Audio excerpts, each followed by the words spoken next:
Broadcasting live from Clark Athletic Field on the campus of UMass Boston, this is Beacons Women's Soccer right here on the Beacons Broadcast Network. It's a production, as always, brought to you on Stretch Internet. My name's Tyler Murray. Thanks so much for being with us for a non-conference matchup between the Beacons, who enter this game with a record of 4-2-2 overall and 2-0 in the Little East Conference, and the visiting Salem State Vikings, who have a 4-1 record overall, 4-1-2 to be exact. It's the first ever meeting between these two clubs. Should be a good one with some rough conditions. It's a little bit cold. It's certainly wet and plenty of wind abound at Clark Athletic Field as the Beacons are just about set to go against the Salem State team, who's off to its best start since 2008. When they went 6-0-1 and finished that year with a record of 12-4. As we said right now, the Vikings are 4-1-2. The Beacons, as you can see, 4-2-2. As usual, the Beacons offense led by Krista Layden. You can see nearly 2 goals per game. But the Salem State defense has certainly stepped up this year, allowing less than half a goal per contest. Now, keep in mind, the MASCAC Conference has been a little bit on a downswing this season. A 2-0 win for the Vikings last time out, and 4-0 against MCLA. They beat Mass Maritime and MCLA by a combined score of 6-0, having allowed just 6 total shots in those 2 games. So, on paper anyway, it looks like a battle between the Beacons offense and the Vikings defense. And leading the Beacons defense is going to be the goaltender, certainly a player to watch, Danny Perkins, here this afternoon. She started the season, as you can see, on a crazy scoreless streak, and she has stepped up big time for UMass Boston ever since Kristen Spain went down with a wrist injury. Now, Spain, the usual goaltender, at least she's split time with Danny Perkins the last couple of years. She's being used in the midfield as of late, so you can bet Perkins definitely happy to be able to get more playing time in between the pipes, and she is not letting the opportunity go to waste. You can see just how well she's been able to perform this season.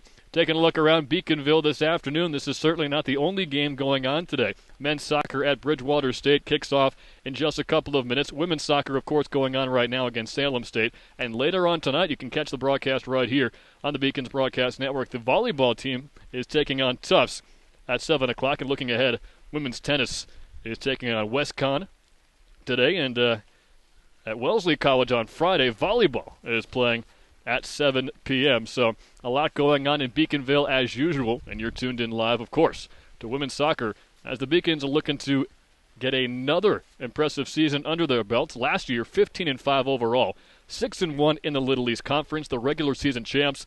They lost an ugly one in the semifinal round to East Con last season, 1-0 in the semifinals, and they'll be taking on East Con on Saturday after they finish up this game against the Salem State Vikings. And as we said, in terms of UMass Boston's offense, it lives and dies with what Krista Layden is able to do, the 2-time Little East Conference Player of the Year.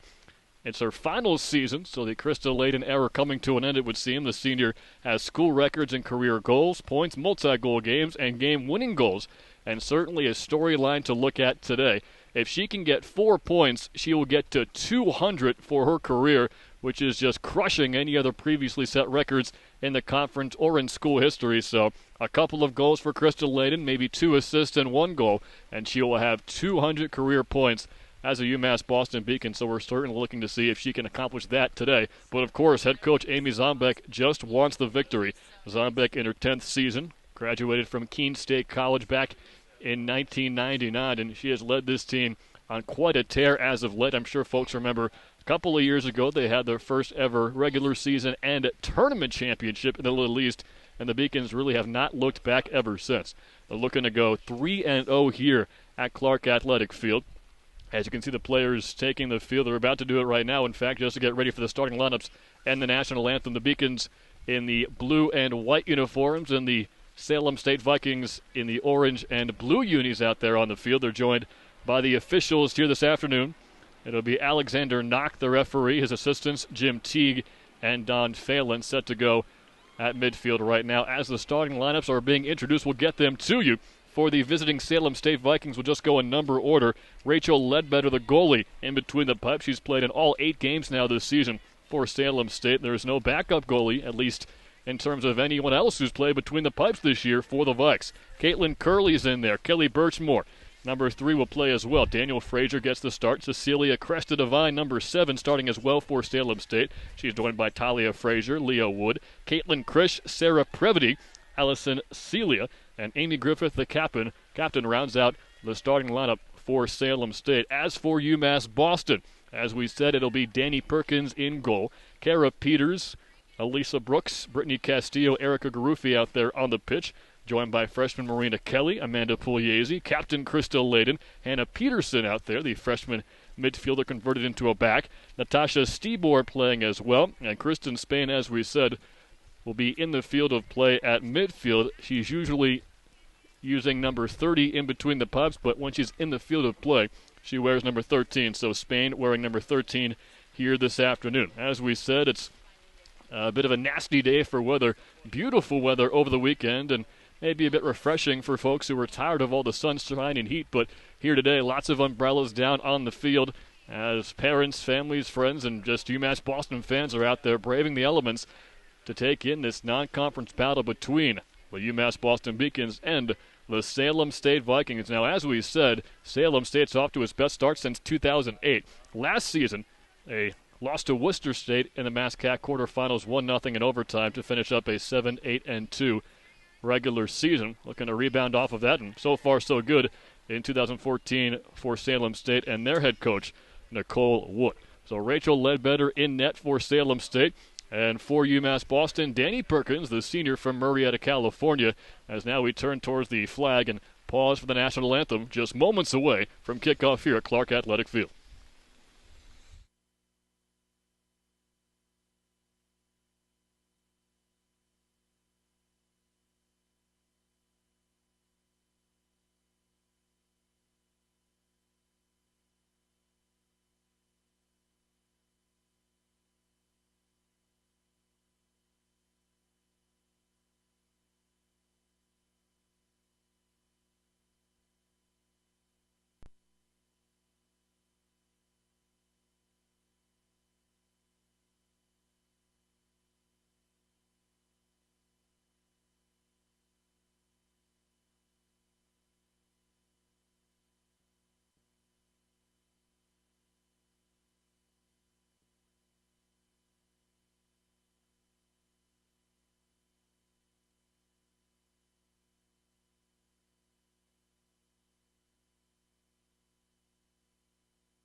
National anthem over. Soccer game almost underway. You might be able to hear the pitter-patter of the raindrops on the tent above us here. My name's Tyler Murray. Our director this afternoon is Kyle Thibodeau. Ryan Augustine on the camera.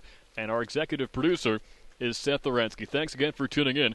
It's the Beacons Broadcast Network production on Stretch Internet. As we're just about set for the opening kickoff. As you can see, the Beacons on the left side of your screen in their home whites with blue numbers on the back. And for Salem State, they've got the orange uniforms with white numbers and lettering as well. UMass Boston coming off a 3-2 win on Saturday at UMass Dartmouth, their second conference win in as many attempts. Natasha Stebor scored the game-winning goal with 12.6 seconds left as the Beacons overcame a 2-1 deficit on the road at UMass Dartmouth. Now that game-winning goal was set up by a very impressive free kick from Marina Kelly. The standout freshman from Whitman, Massachusetts, recently named the Little East Rookie of the Week for scoring twice and assisting on one goal in the team's 4-0 win over Colby Sawyer. And Kelly is second in points among Little East rookies already this season. The Beacons will be going left to right across your computer screen, and the Salem State Vikings going from right to left.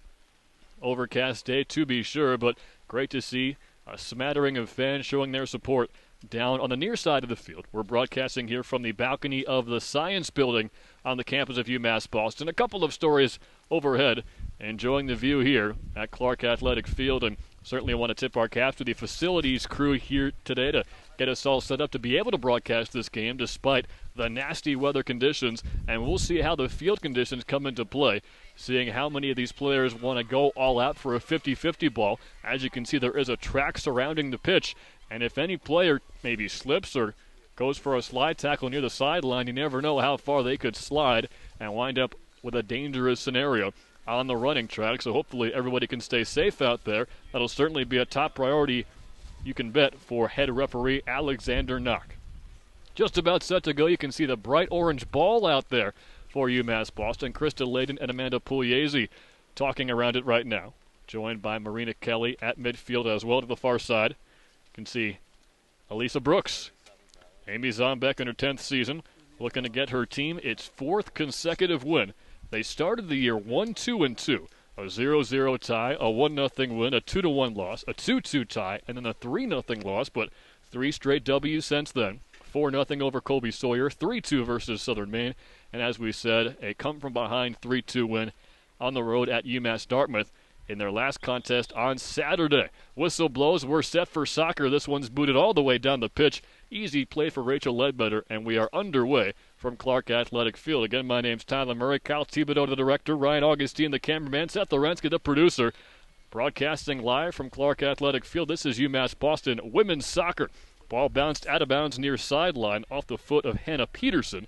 She's the freshman from Plymouth, Massachusetts, starting in her 9th game of the season. This one bounces around. Krista Layden squats and heads it towards the offensive zone, but it's knocked away. Intercepted by Kelly Birchmore. Nice transition pass near sideline, but it's knocked away quickly by the Beacons. Still a throw-in and an advantageous position for the Vikings. Salem State putting the pressure on early. Talia Frazier sends it in, but it's kicked right back by Amanda Pugliese. Frazier has it on her foot after a ricochet. Still working with it, Salem State. Nice pass towards the middle for the Vikings. Left-footed shot comes off weakly and rolls all the way to the far sideline. Playable easily for Danny Perkins coming out of the goal box, and could have let that one go for a goal kick, but instead she'll pick it up and roll it out. This pass intercepted, nearly taken for a transition opportunity for the Vikings, but instead they'll have to settle things down. You can see Kara Peters working hard in midfield defensive position, but the Vikings still possessing here. Ball is sent back near side, a through ball looking ahead for Kelly Birchmore, but it rolls all the way towards the goal, and it's picked up by Perkins. Danny Perkins leads the Little East with just .57 goals allowed per game, so just over half a goal on average given up by the senior goaltender from Marietta, California. It's her 5th start of the season. She's given up just 2 goals on 12 shots this season. Nice pass up ahead for Krista Layden, sprinting on towards the box. Stops on a dive, winds up for a shot, puts it on goal, saved in front, rebound chance denied. Heck of a save on the second effort.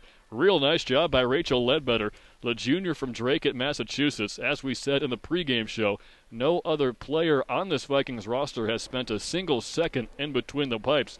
And Ledbetter showing why there.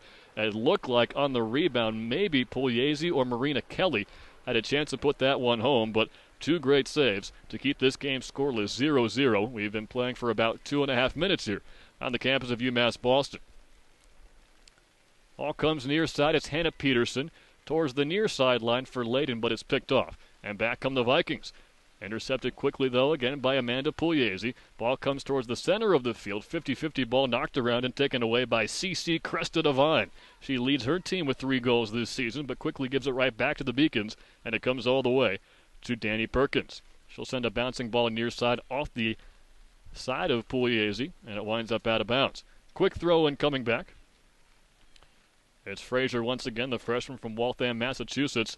Tries to go up towards the half circle, but easily handled by the Beacons' defense. Now Sarah Previty sends one towards goal, but too far out, and it's knocked away easily. But a turnover right inside Vikings offensive territory. Bouncing pass comes near side for Salem State. Decent opportunity there for Caitlin Curley, but she couldn't turn it goalward. Ball continues to bounce around near side. Previty, the senior from Beverly, Massachusetts, turns and sends one towards the offensive end. Picked up there by Amy Griffith, the captain sends a through ball near side that's quickly knocked away on a sliding attempt by the defenseman Elisa Brooks from San Diego, California. She's been tremendous ever since transferring from San Diego Mesa College a couple of years ago. And back come the Beacons. Krista Layden off to the races. She's beaten 2 defenders in on net. Winds up for a shot. That one saved as well. Rachel Ledbetter, a perfect 3 for 3 in between the woodwork, keeping the Beacons off the board. Now you can see just in the blink of an eye how quickly UMass Boston turned defense to offense with the help of Krista Layden. a team leading 6 goals this season. She scored twice in Saturday's win and played for the Boston Breakers Academy team over the summer.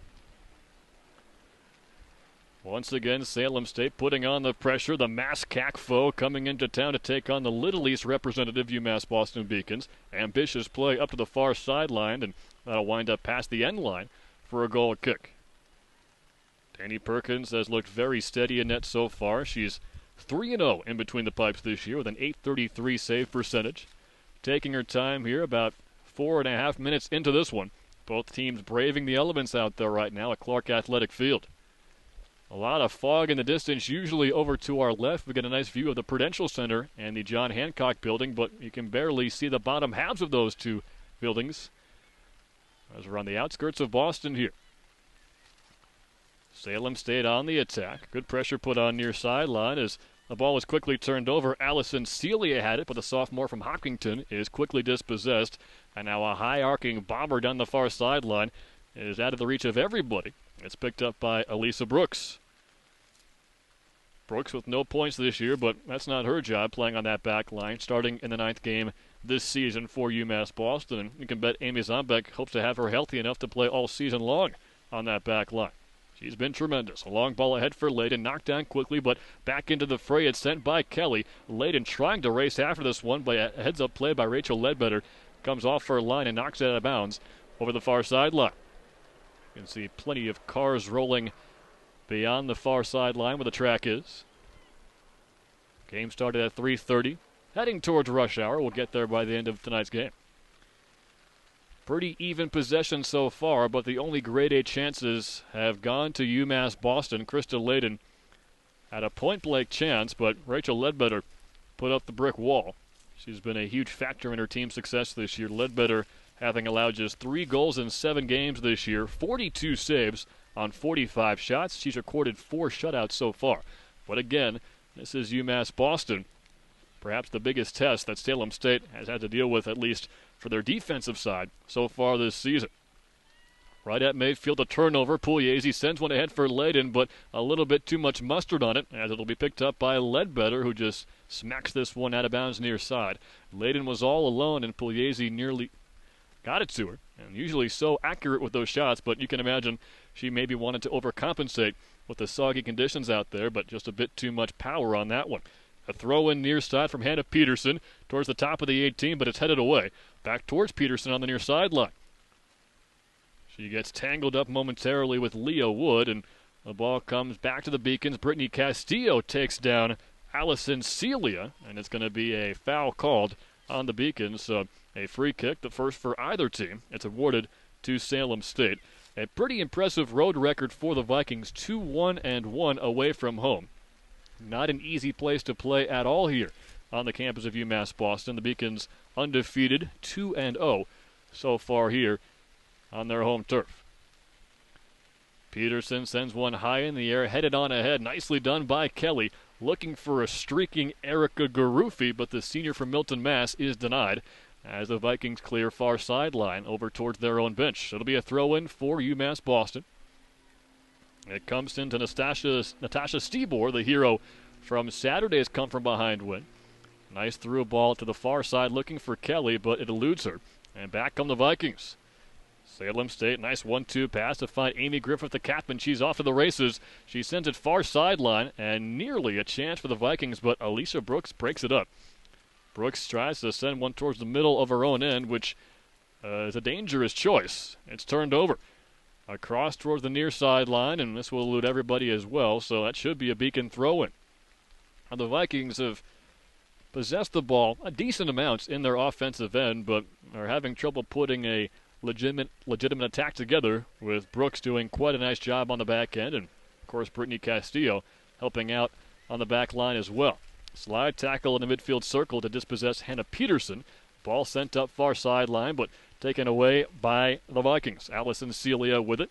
Nearly had it knocked back, and a 50-50 ball winds up at midfield. It'll come to Pugliese for UMass Boston. Sent near sideline. Here comes Peterson.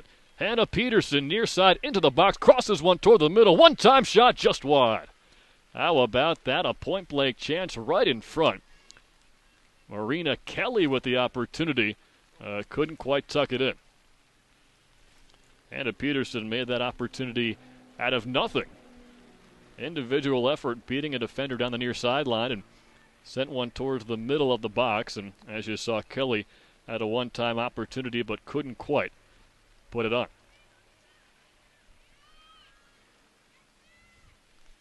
Now the Vikings settling things down here. Sarah Previty had the ball midfield, knocks one up ahead to Kelly Birchmore. Birchmore with some space, has time as well.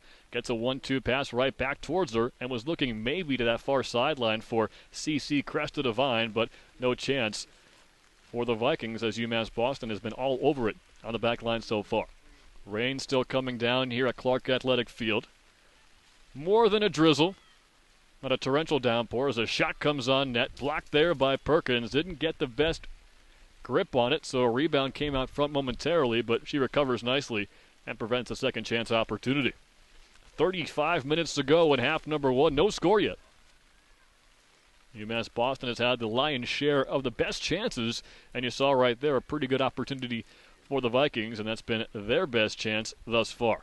Nice pass near side. It finds Previty, the senior from Beverly. Sends one near side, but knocked away quickly as they nearly had Caitlin Curley sprinting up ahead for a goal-scoring chance. Talia Frazier has it for the Vikings. Spinning around and kicking one towards our offensive end is Allison Celia, but it's quickly intercepted. Now back comes Stebor.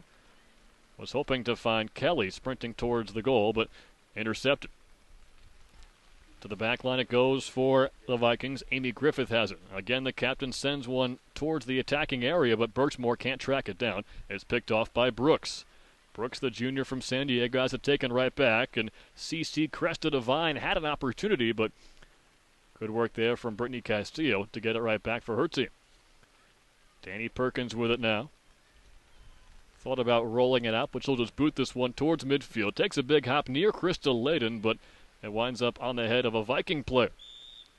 Contact at midfield as Kelly collided with Celia, and that call is going to go against UMass Boston. Second free kick of the day for Salem State. Vikings started the season 2-1-2, but they've won two straight, both conference victories for them. They play in the MASCAC. They're 2-1-2 outside of conference play. As Pugliese tries to pass it near side to Peterson, but it's picked off. And here comes the Vikings. Caitlin Curley with it, gives it to Birchmore. Tracking it down near sideline, and this one's knocked out of bounds. A heavy collision as Pugliese got taken out with a slide tackle from behind. I think that was Birchmore coming in aggressively, and that ball's going to go out of bounds. And we'll see if they just call a foul against the Vikings, and indeed they will. So a good call, I'd say, on that near side by Alexander Knock. As Pugliese did well to come all the way back from her usual midfield position to help her team in their own corner. Pugliese again turns and sends one ahead to Crystal Layden. Good first touch, beats the defender near sideline. Here's a goal-scoring chance in on net.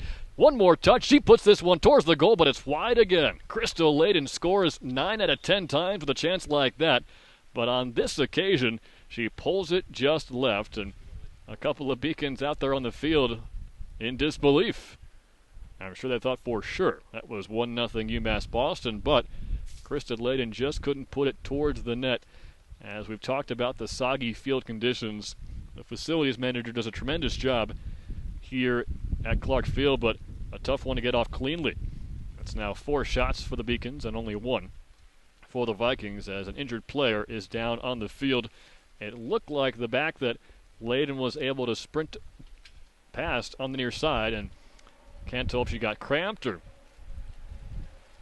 got hit with a cleat or a ball, but clearly a stoppage here with 32 minutes and 27 seconds to go in the first half. The Beacons huddling up at midfield to try to create some more offensive opportunities, and for the most part, they've had their chances created by Pugliese finding Layden, and the key, as soccer fans always know, it's that first touch.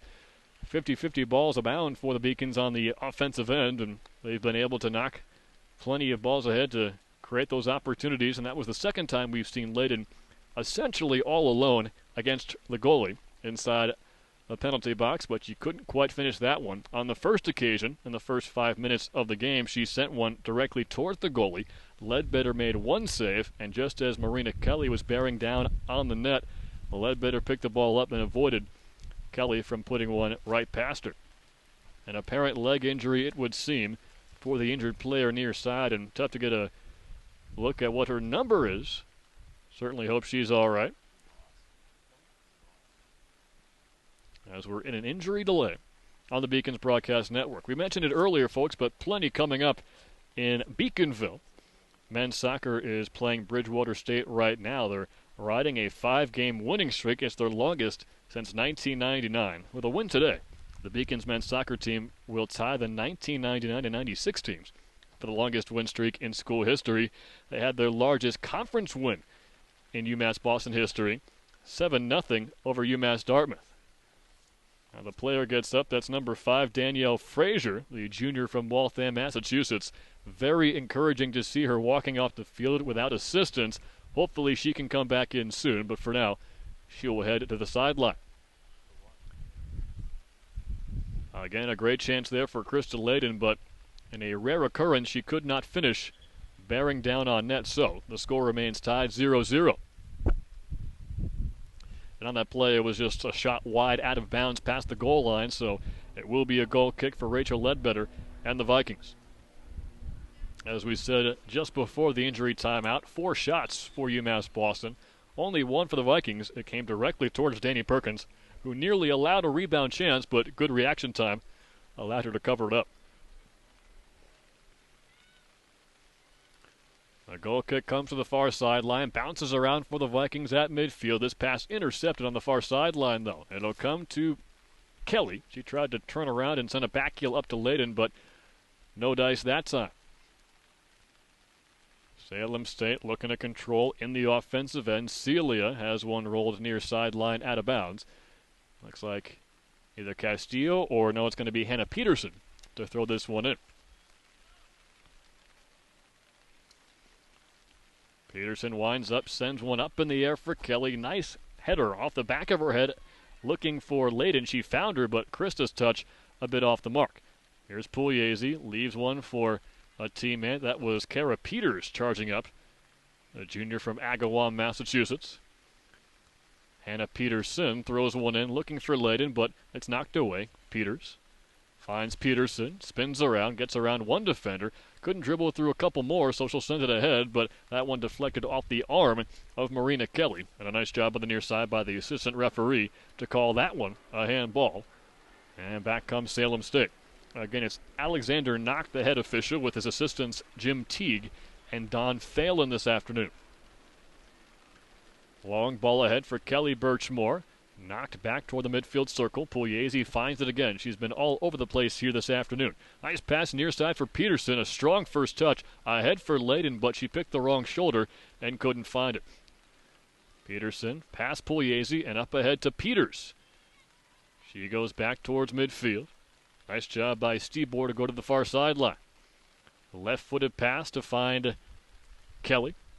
She has it taken away, though, and the Vikings can come back with a counterattack chance. It's Cresta Devine up ahead to Birchmore. Birchmore trying to go 1-on-5. Now wisely pulls it back.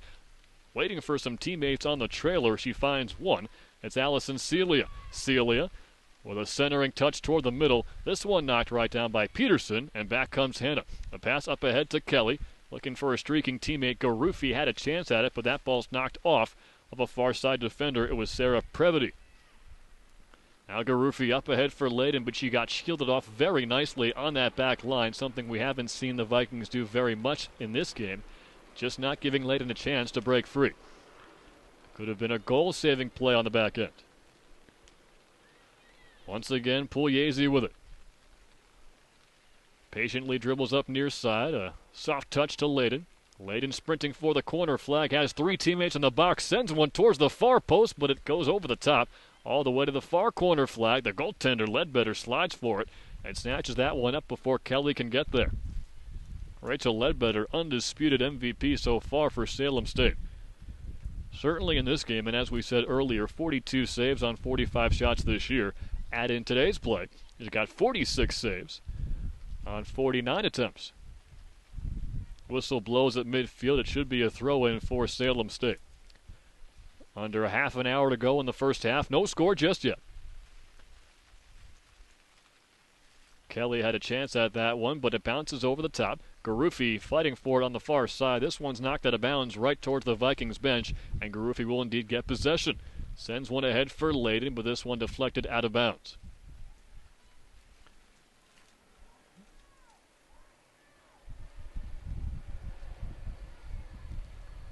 An update from the men's soccer game at Bridgewater State. It's 1-0 Bridgewater. So the Beacons behind early. As we said, they're riding a 5-game winning streak, hoping to tie the 99-96 team for the longest winning streak in team history. These Beacons, on the women's side, hoping for win number 4 in a row. Layden had a chance on the far side, but as the ball deflected past the goal line, it'll be a goal kick.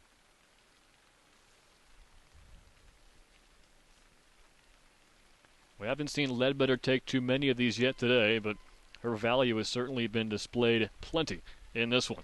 Garufi takes it right off the goal kick into the box. She's got Layden at the top of the 18, but quickly dispossessed. A nice recovery on a desperation slide tackle from that defensive line of Salem State. And again, they come with Birchmore. Sprinting forward, far sideline, gets defended from behind by Brooks, and Brooks finally catches up, fighting for it on the far side, and smacks that one off the side official. He's fully clothed in rain gear. Hopefully that didn't hurt him too much, as it will be a throw-in for Salem State.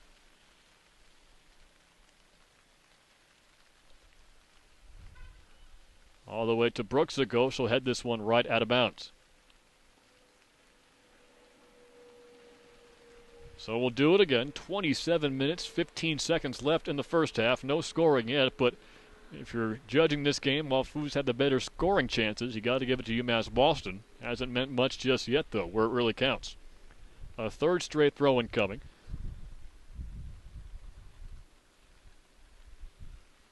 Beacons offensively led this year in the goal category anyway by Layden and Kelly. They've combined for 9 goals this season. The team overall has scored 14. Here's Garufi with it. Takes a wild kick but comes up empty. UMass Boston struggling to get it out of their own end.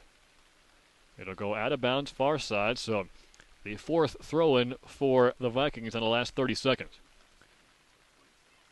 Again, if you're just joining us, Crystal Layden has had a couple of goal-scoring chances, but she's come up empty so far. If she can score twice in this game, she'll have 200 career points. A free kick, dangerously close to tucking itself under the top bar, but it goes high. And Perkins survives a scare. Pretty good effort from that far side for the Vikings, and they're going to give this a corner kick for Salem State, the first for either team here today. The Vikings have 36 corners this year now. UMass Boston 39. Taken from the far side by Allison Celia. With the right foot, she keeps it on the ground, gets it right back. Now she'll send it even closer towards the goal, but deflected out towards her near the 18. Sliding attempt by Garufi. She knocks this one out of danger. Excellent effort. That's Brooks, beg your pardon. It'll be a throw-in yet again for Salem State. Brooks on defense once again. Whistle blows, and the Vikings get called for a foul. See what UMass Boston does here with the free reset. Again, as we've said, it's been a matter of finding Layden in open space so far in this game.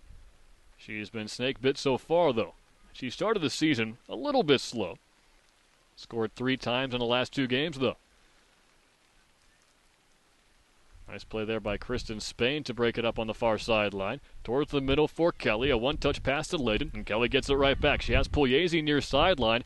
Looks for the middle, giving both Pugliese and Layden a chance to track it down, but neither could get there.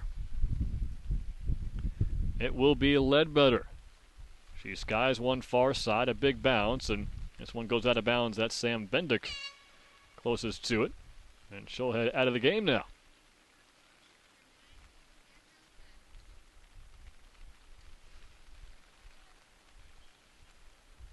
Quick whistle off the throw-in. That ball goes right back to Salem State. Still scoreless after about 20 minutes of soccer. UMass Boston looking to stay undefeated at home, hoping to get its 4th consecutive win. Castillo sends this one far sideline. Garufi had a chance off the ricochet, but it bounces right back past her. Nice denial that time on the far sideline.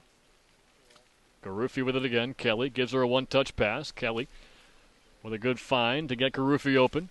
She has Layden, but Krista was not running at the time, was flat-footed, trying to find some position to maybe back her way into a goal-scoring area, and instead the through ball goes all the way past her. Ledbetter lets one fly. Peterson knocks one ahead. It eventually finds Pugliese, who lets this one bounce past her off of a Viking out of bounds, so Peterson with the ball. Winds up and sends one towards Layden. Takes a bounce in front of Krista. Looked to knock it around a defender with the right foot, but it's nicely knocked away.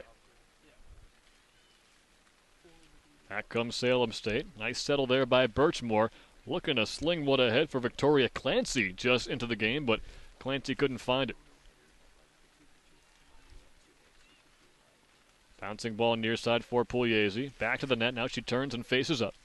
Nice footwork there. Looking to squirt one through for Layden or maybe Peterson near side, but it's sent out of bounds, so Peterson will have a throw-in. You got Peters, Garufi, Kelly, Layden, and Pugliese as options, and instead she goes right to the center of the field. And she finds Stebor. Stebor from distance has it knocked right back at her, so Peters will chip this one up ahead. Pugliese on the near sideline. Stebor takes it near the 18, sends one near the goal for Krista Layden, but that one just rolls out of her reach. That will be ruled a deflection off of the Vikings, so the first corner of the day for UMass Boston. They've each got one now. It'll be taken by Layden. Raises the hand and lets fly with the right foot towards the center of the box. It's knocked down by Ledbetter, and she picks it up off a hop.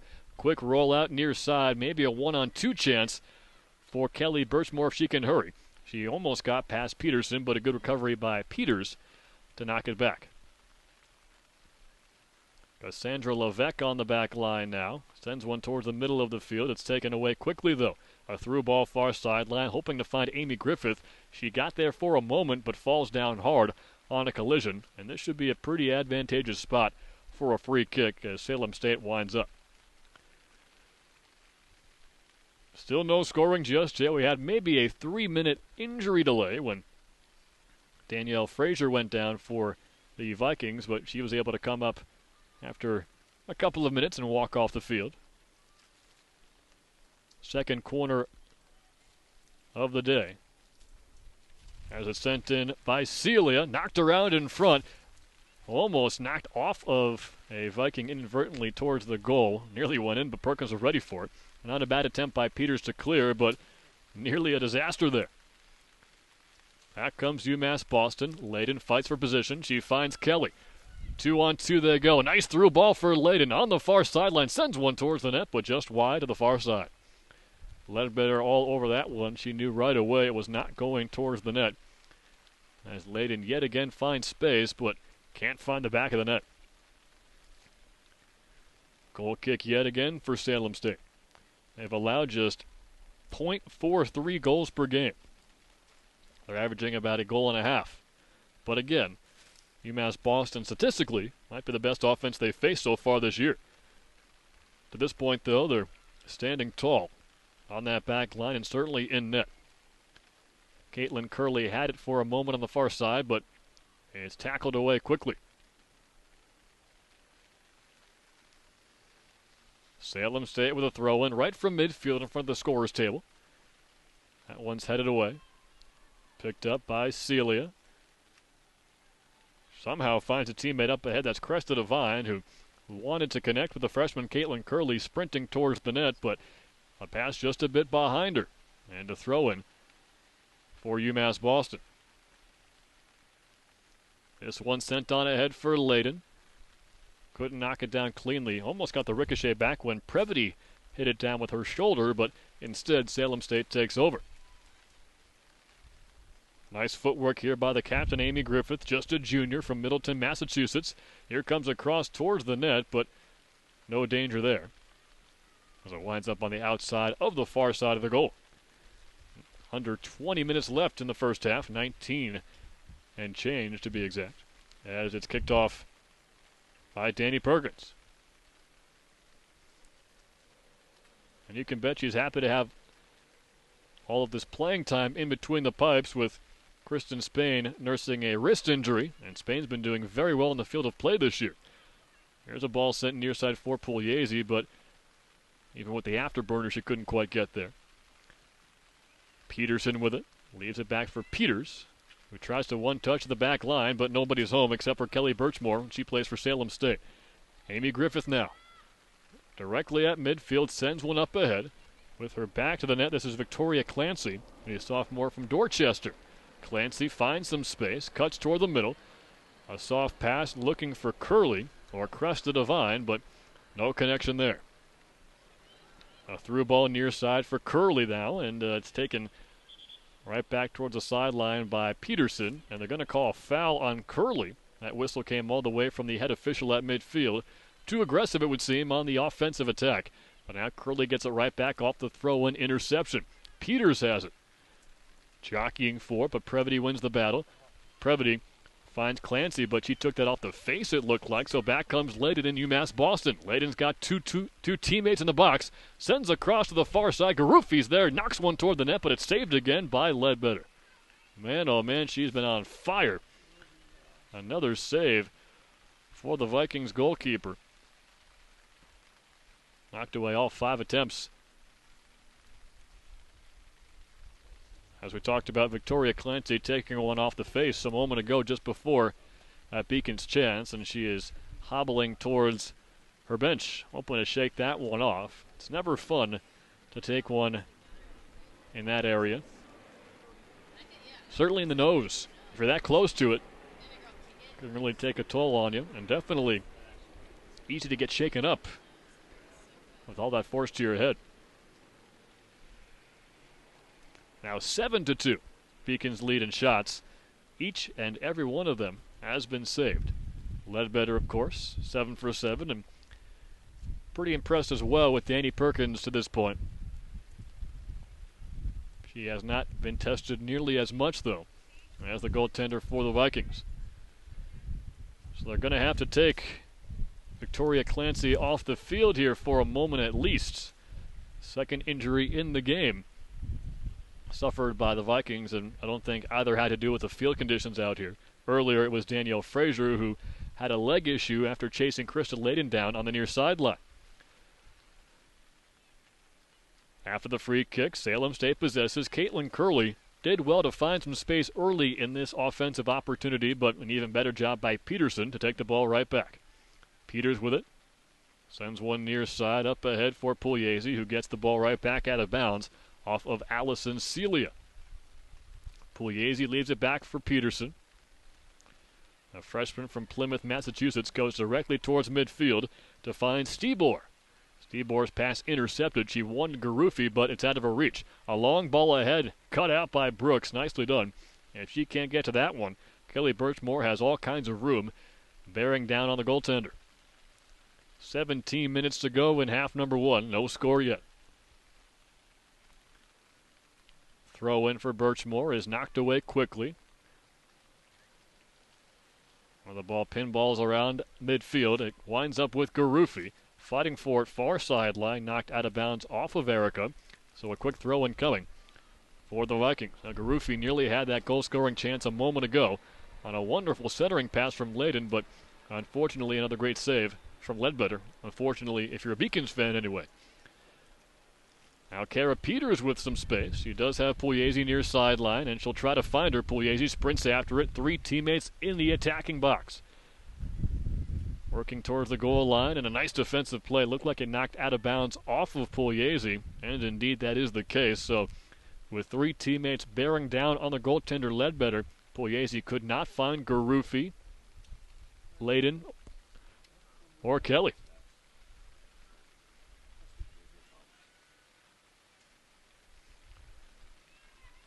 Goal kick for the Vikings, headed up towards the goal by Kelly. Garufi fighting for it. Layden's there as well, but a clearance made by Celia. All the way to the far side scorer's table.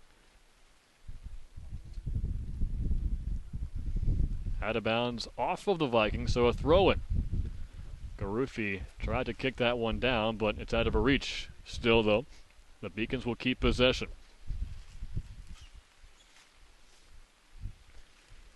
Taking their time to let their teammates come up into an attacking position. A bouncing ball towards the box, just past Layden, and she can't knock down the clearance, so we'll do a throw-in one more time. Don't forget, folks, stick around for some halftime coverage, scoreboard updates, statistics, looking ahead, and we'll update you on some out-of-town scores in the world of UMass Boston sports. Crest the Divine had it momentarily, but a bouncing ball winds up with Peterson. Here comes Castillo, near side to Pugliese. Her through ball was intended, I believe, for Peters, but it winds up with the Vikings. This is Birchmore, up ahead for Curley, the youngster, and a first-year player sprinting after it, but that one's knocked out of bounds off of her. Nice job by Brooks to get the ball right back for UMass Boston. I'd say the Beacons had at least 2 and probably 3 opportunities in which you'd usually see them score. And whether it's fatigue from a hard-fought game on Saturday or just sloppy play because of sloppy field conditions, they have not been able to convert just yet. The Vikings, no real grade A chances by my count. A long ball ahead for Garufi is going to be ruled off sides. And a very good opportunity, a very good ball from midfield goes by the wayside. Don't forget, you can stay tuned on the Beacons Broadcast Network to check the broadcast of women's volleyball. That'll start at 7 o'clock. Should be a good one. We're taking on Tufts, the Jumbos. Free kick for the Vikings, all the way up ahead where Birchmore knocks it down, but it's quickly taken away. On the far side by Brooks. Kelly fighting for it, looking for Pugliese, but she can't get there. This ball rolls near side out of bounds, and Peterson can throw in for UMass Boston. Exploring her options, tried to find Layden. It's knocked down to the near side for Peters, who does find Layden. Nice chip pass up ahead. She'll send this one towards the net, but it's caught by Ledbetter. I think Layden wanted a rebound chance there with Garufi and Kelly both bearing down on the goaltender, but once again, Ledbetter makes the play.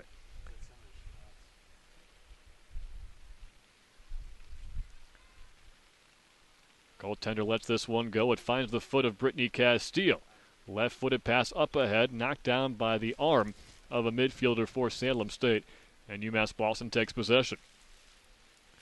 It will be Marina Kelly with it. She showed off her free-kicking prowess on Saturday in the game-winning setup against UMass Dartmouth, allowing Steebor to score with under 20 seconds to go. Sends this one towards the top of the 18. It gets past Garufi and knocked toward the far sideline by Sarah Previty. She'll corral this one and soar one up ahead past Brittany Castillo. It gives Birchmore some hope to maybe track it down, but that one's well out of her reach. A nice job by Brooks to calmly send it back to her goaltender.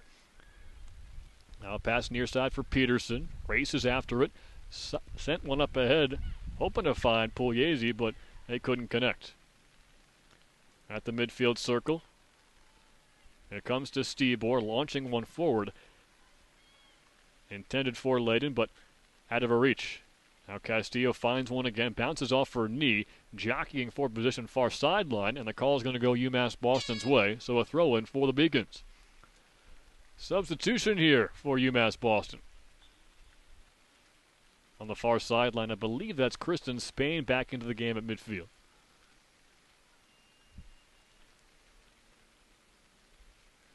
As Salem State has a throw-in.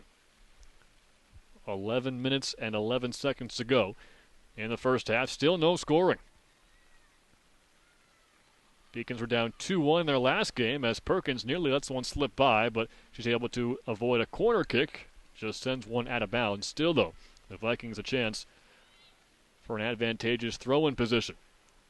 Comes near side to Birchmore, a one-touch pass hoping for Divine, but well out of her reach. Now Perkins can settle things down here. Boots one towards Kelly, lets it bounce past her, hoping Layden can track it down, but it winds up all the way back with Kara Peters, and Salem State will clear. Birchmore settles it. Nearly tackled from behind by Stebor, but this time her pass is knocked right away and taken by Brooks. At midfield, it's Celia. Knocks one ahead for Birchmore. And sure, her pass or shot, whatever it was, winds up easily for Perkins. Had a chance maybe to connect with Cresta Devine on the near side, but good defense by Peterson to close off that passing lane.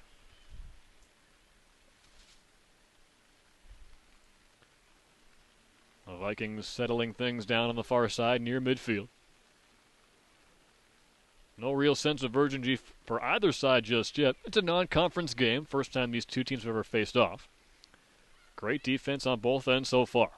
Caitlin Curley with it. Left-footed pass intercepted by Peterson. Long ball ahead for Layden. We'll see if this play stays onside. It should. It's picked up on the far sideline now. Here comes UMass Boston. Left-footed cross for Layden. Some space. Near side pass for Kelly. In on net all by herself. She shoots towards the goal and it's in.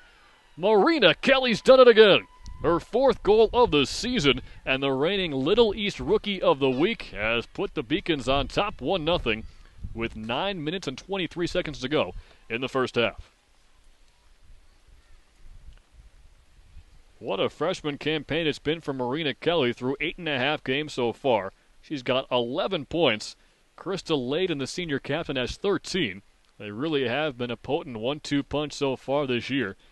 And maybe Kelly becoming the heir apparent to Krista Layden, who holds pretty much every offensive record in school history. 1-0 UMass Boston. Now Layden should get the assist on that one. And on the far side, I believe it was Nicole McMiniman who set that play up. We'll confirm that for you as soon as we can. 9 minutes left to go in the first half. It's 1-0 UMass Boston. They've finally broken through. There's McMiniman racing after it. Slow roller near side for Layden. Wanted to run onto it, but it was so slow with the soggy conditions she had to reach back for it, and that cost her an offensive chance. Whistle blows at midfield. Free kick upcoming for Salem State.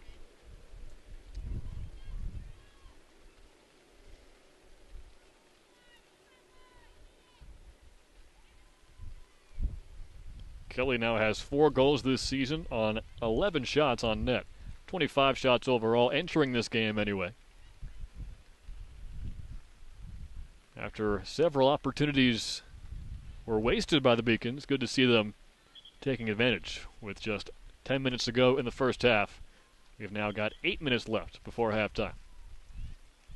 Throw in for the Vikings, and we'll see how that goal changes the approach of Salem State. Nice play there by Peterson to break up that one. A one-touch pass at midfield from Kelly, intended for Layden, is broken up. Knocked down by Julia McDermott, the freshman from Melrose, Massachusetts.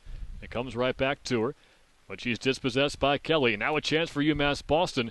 It's Layden with it, knocked away, but still a chance to track this one down. However, it's knocked back momentarily. Still fighting for it. Look at the effort from Krista Layden. Has a chance for a left-footed shot, but a slide tackle in the box knocks that one away. A very aggressive play, lots of contact there, but play on is the ruling. Indeed, it will be the goal for Marina Kelly, assisted by Krista Layden and Nicole McMiniman. First points of the season for the junior from Ackworth, Georgia. And for Layden, she gets assist number 2, so she needs one more goal and one more assist in this game to reach 200 points for her career. Good defense there by Brooks to put the pressure on Curley, who knocked that one out of bounds off of Brooks, and a throw-in coming for the Vikes. A throw-in deflected towards the 18-yard marker. Nicely done to create a chance, and a one-touch pass looking for Curley near side is deflected away. That would have been a pretty creative opportunity for the Vikings, but once again, the Beacons all over it.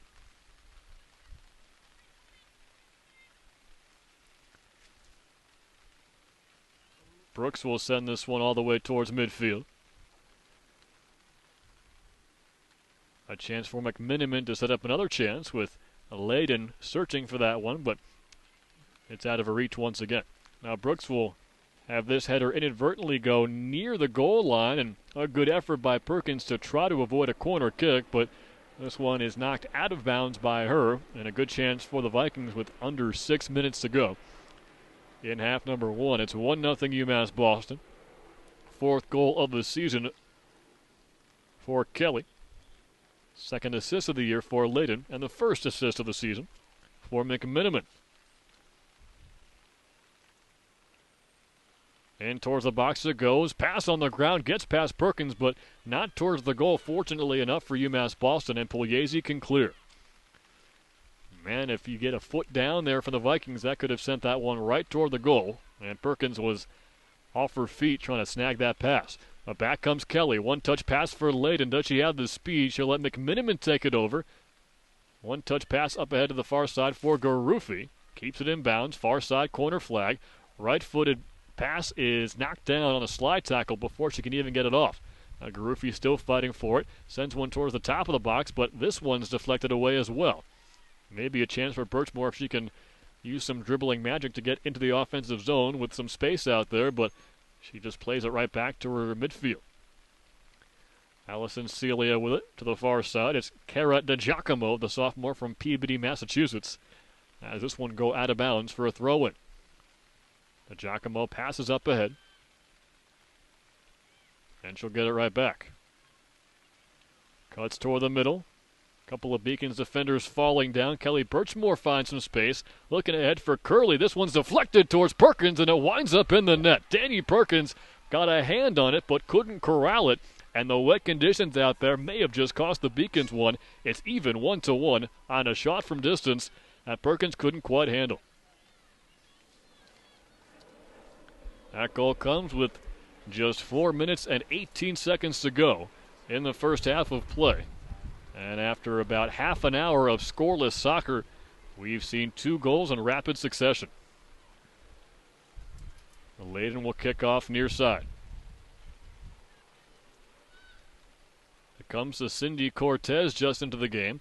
A long ball near side for Layden. Sprinting after this one. You can see the speed on display. And she's still fighting for it past the end line, and it will go out of bounds off of UMass Boston. So a goal kick with under 4 minutes to go.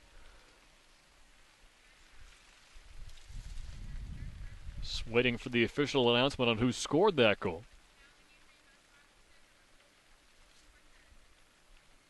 It came from a lot of traffic, and that's maybe part of what threw off Danny Perkins.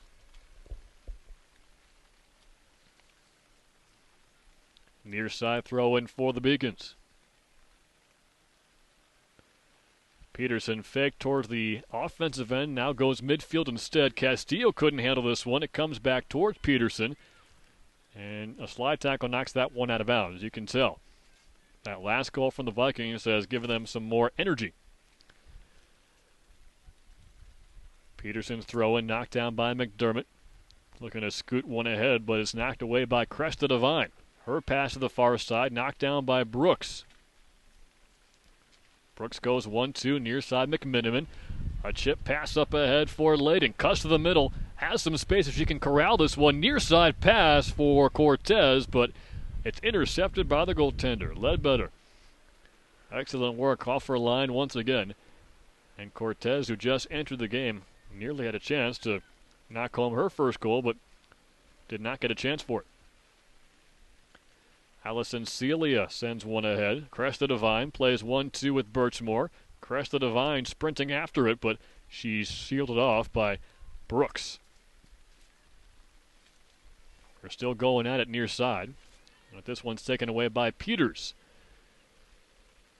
She'll launch one near side as Layden ran out of room. It goes out of bounds. A throw-in for the Vikings, who had just put the equalizer on the board. It's Julia McDermott back towards midfield for Allison Celia. It will be Cresta Devine credited with the goal, and with all the change in possession at midfield, not sure if they're going to give anybody an assist there. But as you can see, goal number 4 for Cresta Devine. She's got a team lead in that department. Had 6 goals as a sophomore, only 1 last year, but clearly back to her sophomore season form in 2014. The next highest goal scorer, it's a four-way tie. Birchmore, Wood, Krish, and Celia, and actually Griffith as well, all have one goal scored this season for Salem State. They've certainly had to rely on Cresta Devine for goal scoring this year. 70 seconds to go in the first half. We'll have a quick halftime breakdown for you. Peterson launches one near side. Layden has a little bit of room as this one is popped up in the air off the head of Krish. Layden with a chance. Ball at her feet. Knocked around off the back of Leah Wood, and Layden eventually loses control, and Wood knocks it back out towards Cortez. Cortez has time. Passes one to the near side for Layden. Patiently awaiting. She'll send this one off a defender for a corner kick. Just 40 seconds to go, though. They'll have to hurry. Everybody comes up for UMass Boston. Only player in the defensive end for the Beacons is Danny Perkins, the goaltender. 7 players in the box. Near side pass goes all the way through. Garufi whiffs. Shot by Castillo. Knocked away at the goal line. Now it comes back near side for Layden. 20 seconds to go in the first half. Can't elude one defender, so this ball's knocked out of bounds. It's going to be awarded to Salem State with 10 seconds to go in the first half. They ought to just let this clock wind down. Throw-in comes to Devine. Pass towards the middle of the pitch, and the clock runs out on the first half of play. 1-1 is the score. Very impressive offensive efforts after the first half hour was pretty much scoreless. We saw Kelly get on the board to make it 1-0 Beacons, and then a quick response off a goal that maybe Danny Perkins wants back. With all the water out here, it's raining, it's wet, it's been damp for a while today, and colder conditions, you can certainly let one of those slide, but Perkins got a hand and an arm on it, but it still squirted off her gear and went behind her to even the game, and the goal was credited to Cecilia Cresta Devine. Halftime show coming up. Nice work by our producer, Kyle Thibodeau, and director. We got Ryan Augustine on camera, and Seth Orensky is our executive producer. My name's Tyler Murray. Glad you're with us. There are the halftime stats, folks, as you can see. Action pretty much dominated in the offensive zone anyway by UMass Boston. They've had the majority of the chances. You can see 5 shots on goal, but all of them handled by Rachel Ledbetter so far, including a couple early on by both Layden and Kelly. That looked like sure scoring opportunities, but they couldn't quite get it past her. And as you can see, a lot of whistles being blown on the Beacons, and oftentimes in a tight game like this, it's the free kicks and corner kicks and set pieces that can give you the best chance to score. Let's check out what's going on around Beaconville, as we've referenced these games a couple of times, but when we last checked, the game going on right now at Bridgewater State is a men's soccer matchup. Started at 3:30 as well, and at last notice it was 1-0 Bridgewater State, so hopefully the Beacons men can come back and increase their winning streak to 6 games. Volleyball later on tonight at Tufts, as we said. We'll have Bill Spalding, the Jim Nance Award winner, on the call for that as well. And don't forget, the UMass Boston Hall of Fame celebration is on October 9th at 5:30 p.m. That should be a lot of fun. Also want to remind you about the Women's Soccer Think Pink game on Saturday, October 18th, when the Beacons will honor former All-Conference player and former assistant coach Catherine Wall. That's always a fun day, and obviously supporting quite the good cause. Looking ahead, it's going to be a matchup against EastCon at 1 o'clock right here on the Beacons Broadcast Network. We'll be broadcasting live yet again from the balcony of the Science Center building above Clark Athletic Field, and that'll be a big matchup for the Beacons. EastCon, a very tough conference opponent.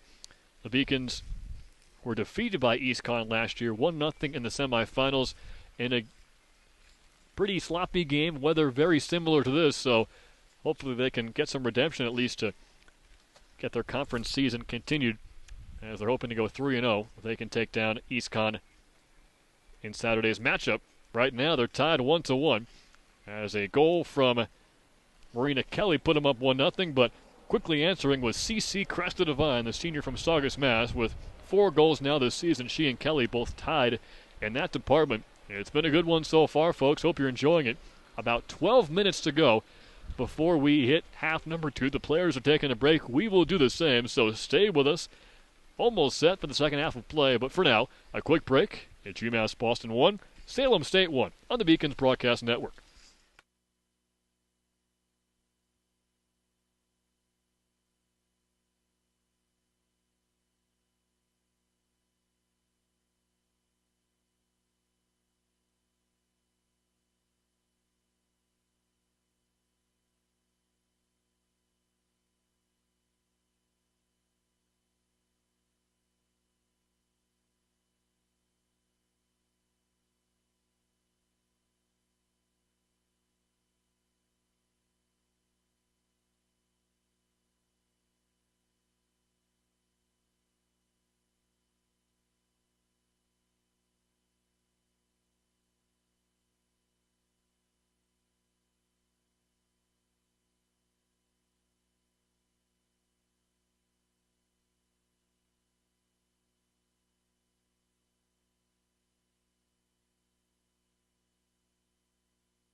Second half just about underway. 1-1 the score. Tyler Murray with you live here, and happy to be working with Kyle Thibodeau, our director. He has a beard like Mike Napoli.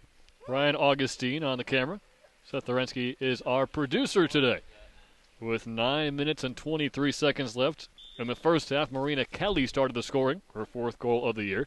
But then CC Cresta Divine scored her fourth goal of the year for the Salem State Vikings with 4:18 to go in the first half. That's why we are tied 1-1 as we're kicked off and underway for the second half. As you can see, the Beacons going right to left now in their blue and white uniforms, while the Vikings going left to right in their orange, blue, and white unis.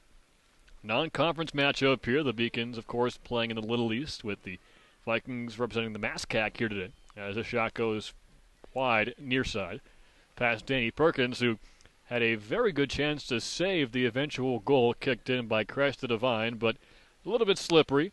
Maybe some cold hands out there. Disallowed her from reeling that one in, so that's the difference right now. Perkins will take this goal kick herself. You saw the stats at halftime. We'll pull them up for you in just a little bit to update things, but plenty of shots for the Beacons, 5 on net, and 4 of them saved by Ledbetter. Pass comes near side past Sam Bendick. It's picked up by Castillo. She'll get it right back to her goaltender Perkins, who's under a little bit of pressure but gets it far sideline for Peterson. Hannah Peterson from Plymouth, Massachusetts, up to the far side now for Pugliese. Good ball sent into a dangerous area, hoping to find Layden, but it winds up in the arms of Rachel Ledbetter. Vikings goaltender has been a standout performer all season long. She goes to the far side and nearly finds Cresta Divine, but CC's pass goes right out of bounds, and a throw-in for Peterson, playing on the far side of the field from our perspective anyway. Flipping things around from the first half. Here comes Layden, double teamed on the far side. Towards the corner flag she goes. Centering pass for Kelly, but kicked away at the last second by Allison Celia right in front of the 6-yard line. Far side now for Peterson. Thought about passing back to Brooks, but instead she'll send her teammate toward the midfield, but this pass intercepted. Amy Griffith with it now. Has 2 teammates at the center of the field, but just chips one to the far sideline. This is going to roll all the way into the box, and a sliding stop made by Danny Perkins, who's not afraid to get wet, sliding into that soggy grass in front of her own goal. Sends a sky-scraping punt towards midfield. Knocked down for Kara Peters. Peters lobs one ahead, looking for Layden, but yet again, that pass is cut out by the Vikings. Nice footwork here at midfield from UMass Boston. That was Stebor. Natasha Stebor, the junior from San Francisco, California. As we said, got that game-winning goal off of a rebound from a Kelly free kick with just 13 seconds left in their win on Saturday over UMass Dartmouth. Layden works the throw-in for her team in an offensive position with Pugliese set to throw in.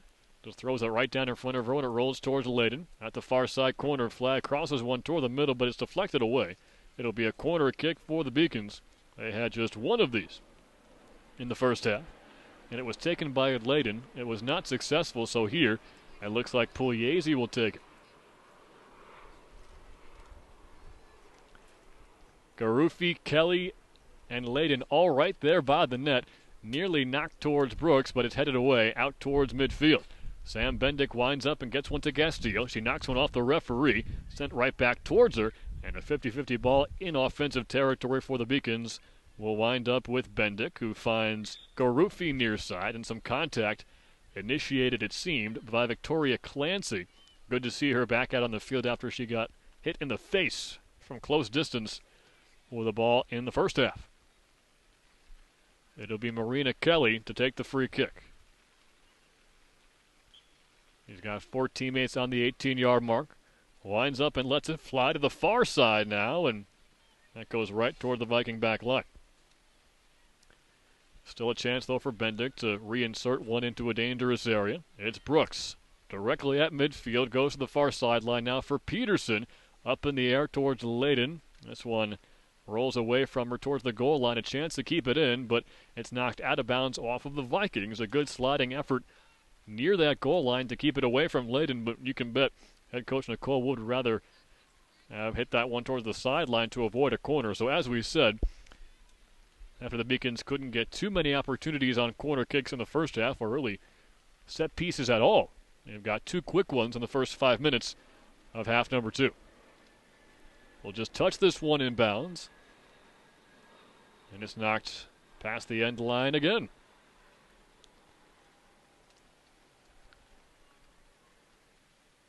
Looks like Pugliese will take this one.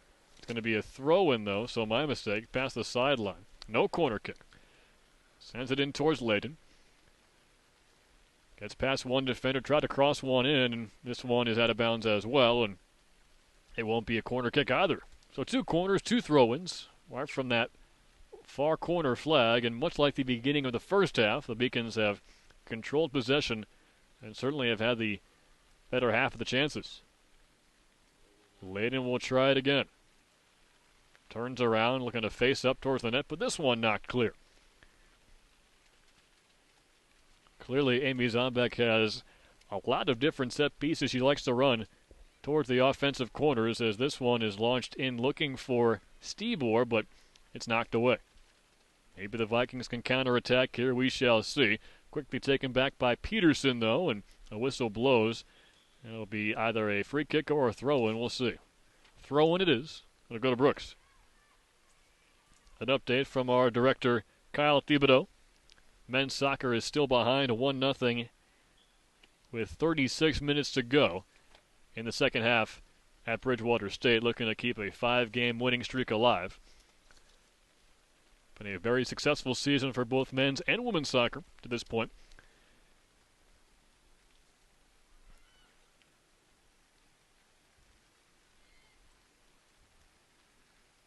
Two teams playing ping pong here, just sending high arcing balls back and forth. Kelly was the closest beacon to that ball, but she's whistled for a foul, so a free kick for Salem State. 38 minutes to go in the second half.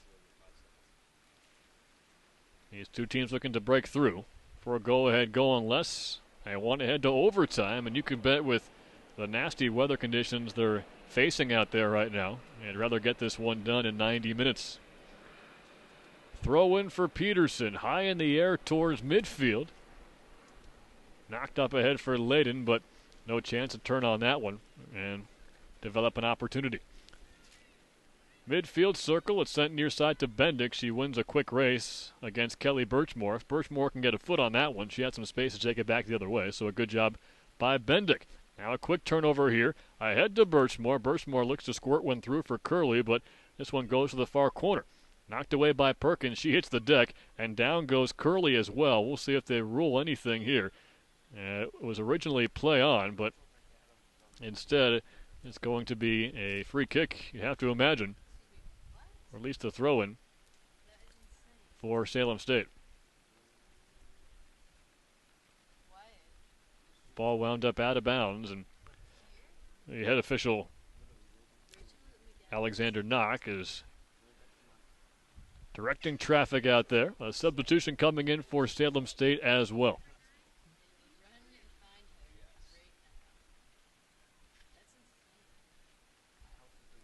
The number 9, Alicia Brunel, comes in.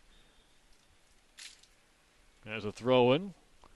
Headed for Victoria Clancy, knocked around. Winds up on the head of Pugliese. Still fighting for it. Near midfield, a centering pass knocked away by Kara Peters. Peters to midfield, gets it right back on the ricochet. Up ahead for Pugliese. That pass near Layden, in fact, but it's knocked away. Bouncing ball near side, sent towards midfield. Nice one-touch pass by Marina Kelly. She finds Layden. One defender to beat. Sprinting near sideline into the box. Right-footed shot over the net. Knocked away by the goaltender, Rachel Ledbetter. That should be a corner kick for the Beacons.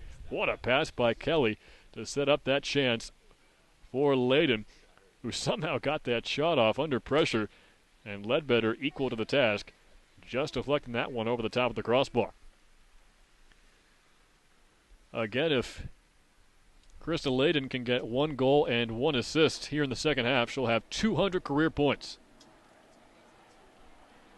Corner kick is sent in towards the top of the box. Still loose. Plenty of time to put one on net for the Beacons, but there's a wall of Viking defenders in there. Left-footed shot from distance. Castillo airmails one, though, over the crossbar. It'll be a goal kick for the Vikings, but clearly Amy Zombeck's Beacons have come to play in half number 2.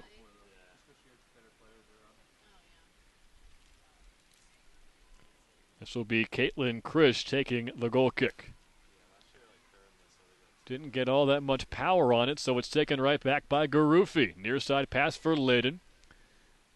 Good one touch towards the corner. Left foot across near side. Knocked right down, but Layden is still there. Gets tangled up with Krish, and Caitlin can clear this one near side. But a good job by Bendick to keep it alive. Bendick finds Garufi over to Peters. Now Layden. Near side corner to Peters. Waiting patiently, knocks one off a defender. And Layden has this one go out of bounds off of her foot, so a throw-in for Salem State. Bendick on defense forces that ball to roll wide, and it's picked up by Castillo. She turns and sends one to the far end. Headed on by Kelly, but she can't find a teammate. Only available teammate was Pugliese on that far side corner. This ball goes out of bounds. It'll be a throw-in for the Beacons. Still 1-1 with 34 minutes to go in the second half. Substitution here for UMass Boston. Looks like Kara Peters is coming out of the ball game. And to the near side, it's McMiniman, who we saw assist the Beacon goal in the first half. McMiniman leaves one near side for Bendick, but too far to Sam to run and track that one down. It'll be a throw-in.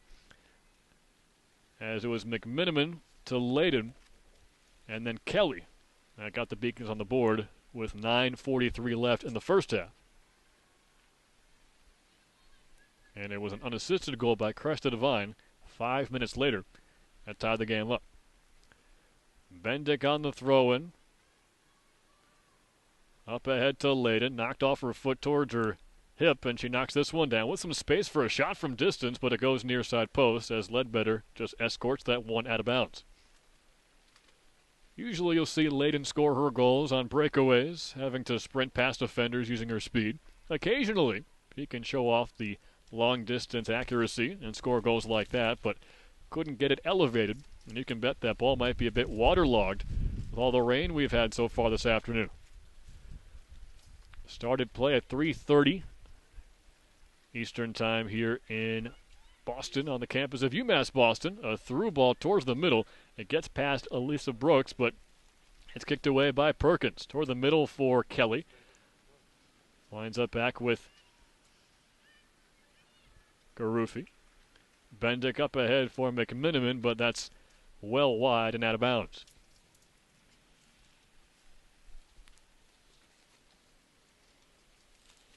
Remember, folks, the first 30 minutes of the first half went scoreless, and it wasn't until the final 10 minutes that both goals came across, so plenty of action left in this ball game, you'd have to expect. Peterson fighting for it with Brunel. Brunel wins the battle momentarily, but Peterson gets right back in there and sets it free for Brooks. It's Garufi trying to send it upfield, but it's knocked away, so Clancy has it. Turns around at midfield and leaves it back for one of her defenders. Layden nearly snuck in and took that ball away, but it's cleared down towards the near side corner. It'll be a throw-in for Bendick and the Beacons.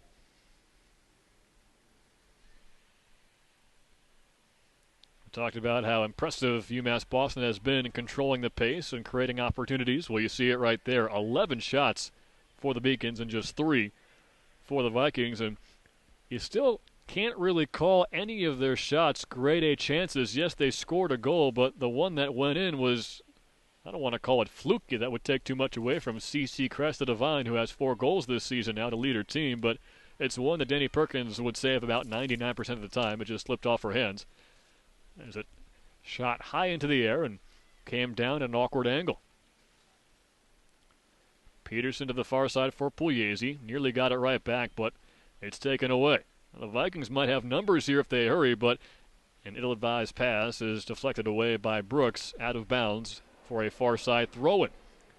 31 minutes to go in the second half. Nearly a turnaround shot there from Birchmore at the 18-yard mark, but it's cleared away. Ball comes all the way back towards Perkins, and she'll let this one go out of bounds. We had a couple of injury delays in the first half with Victoria Clancy taking one off the noggin. She left and did not come back until the second half started. Good to see her back out there. And Danielle Frazier went down with a leg injury in the first 10 minutes of the ball game.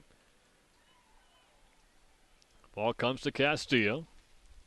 Sends one toward the middle for Layden. Bounces over her head and winds up with Pugliese. Pugliese, a nice ball looking for McMenamin, but she's outrun. And this ball deflected out of bounds near sideline, but quickly come the Beacons. It's Kelly to McMenamin. Knocks one down. Centering pass for Layden. And some aggressive play on that back line. It looked like Layden got pushed off her spot, and that should be either a free kick or a throw-in for UMass Boston. It will be a free kick, and we've seen just how impressive Kelly can be with these set pieces. Half an hour to go in regulation.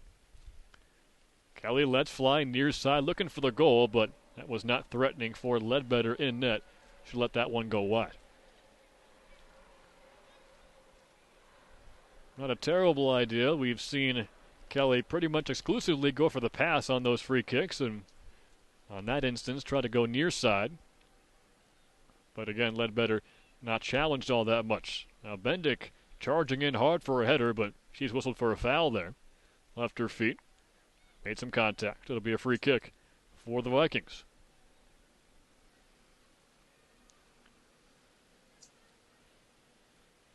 Got a couple of corners in the first half, but they haven't had all that many chances to put Danny Perkins back on her heels. This is Kelly. Knocks one ahead towards Pugliese, but it's deflected right back towards Kelly, who looked for a one-touch pass to Layden. As you saw, she lost her footing and fell down on the break. Brooks winds up for a big kick, has it deflected right back to her, and instead settles down for Garufi, who launches one to the far side for Pugliese. Sends one to the far end of the pitch, hoping maybe to find Layden, or maybe Kelly streaking for it, but nobody was home. The throw-in will be taken by Curley. Headed towards midfield. That eludes Peterson, and a nice play at midfield by the Vikings to momentarily possess. It's cleared away quickly by Kelly to prevent a transition opportunity. The rain's not coming down as hard as it was earlier. The wind has let up a little bit, but still some nasty conditions out there at Clark Athletic Field. Long ball near sideline, deflected back out towards the top of the box for Kelly. She winds up, her shot knocked down. Layden looking to settle it, but it's knocked away by Victoria Clancy. Comes out to midfield, but a turnover. 3-on-4 perhaps for the Vikings, but again, they get a little bit too preemptive with that ball, sending it up ahead before finding any real passing lanes, and it's an easy interception for the Beacons. Garufi has one knocked off her foot out of bounds.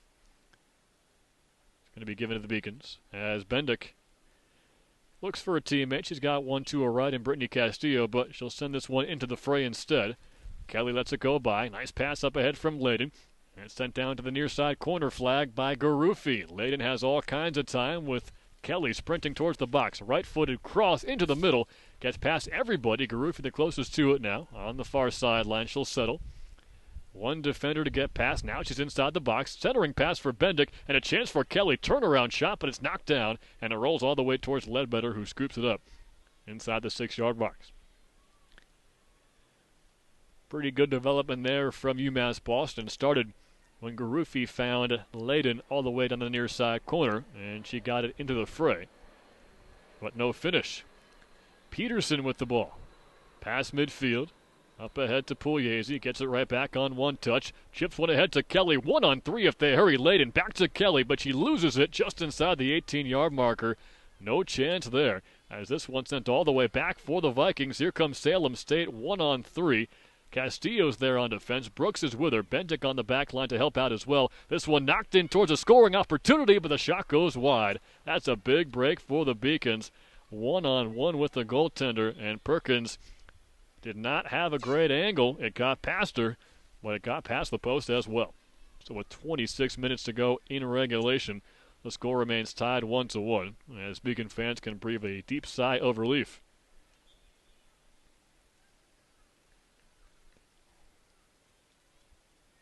Goal kick coming from Perkins.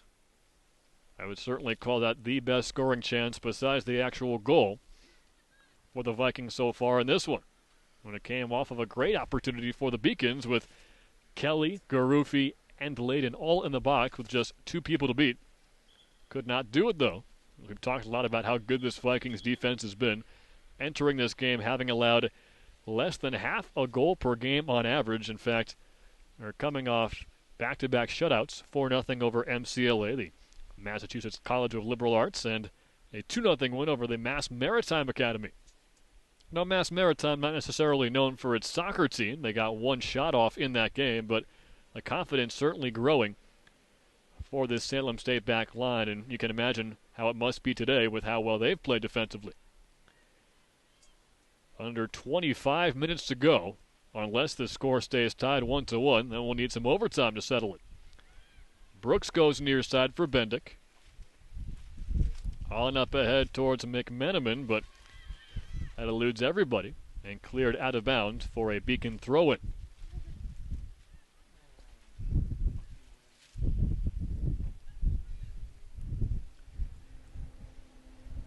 Pass up ahead for Layden is knocked away. Big collision near midfield. No call made as Garufi took a lick there. A long pass ahead for Birchmore. She sends one towards the net, and Perkins can watch this one go high and wide over to her left.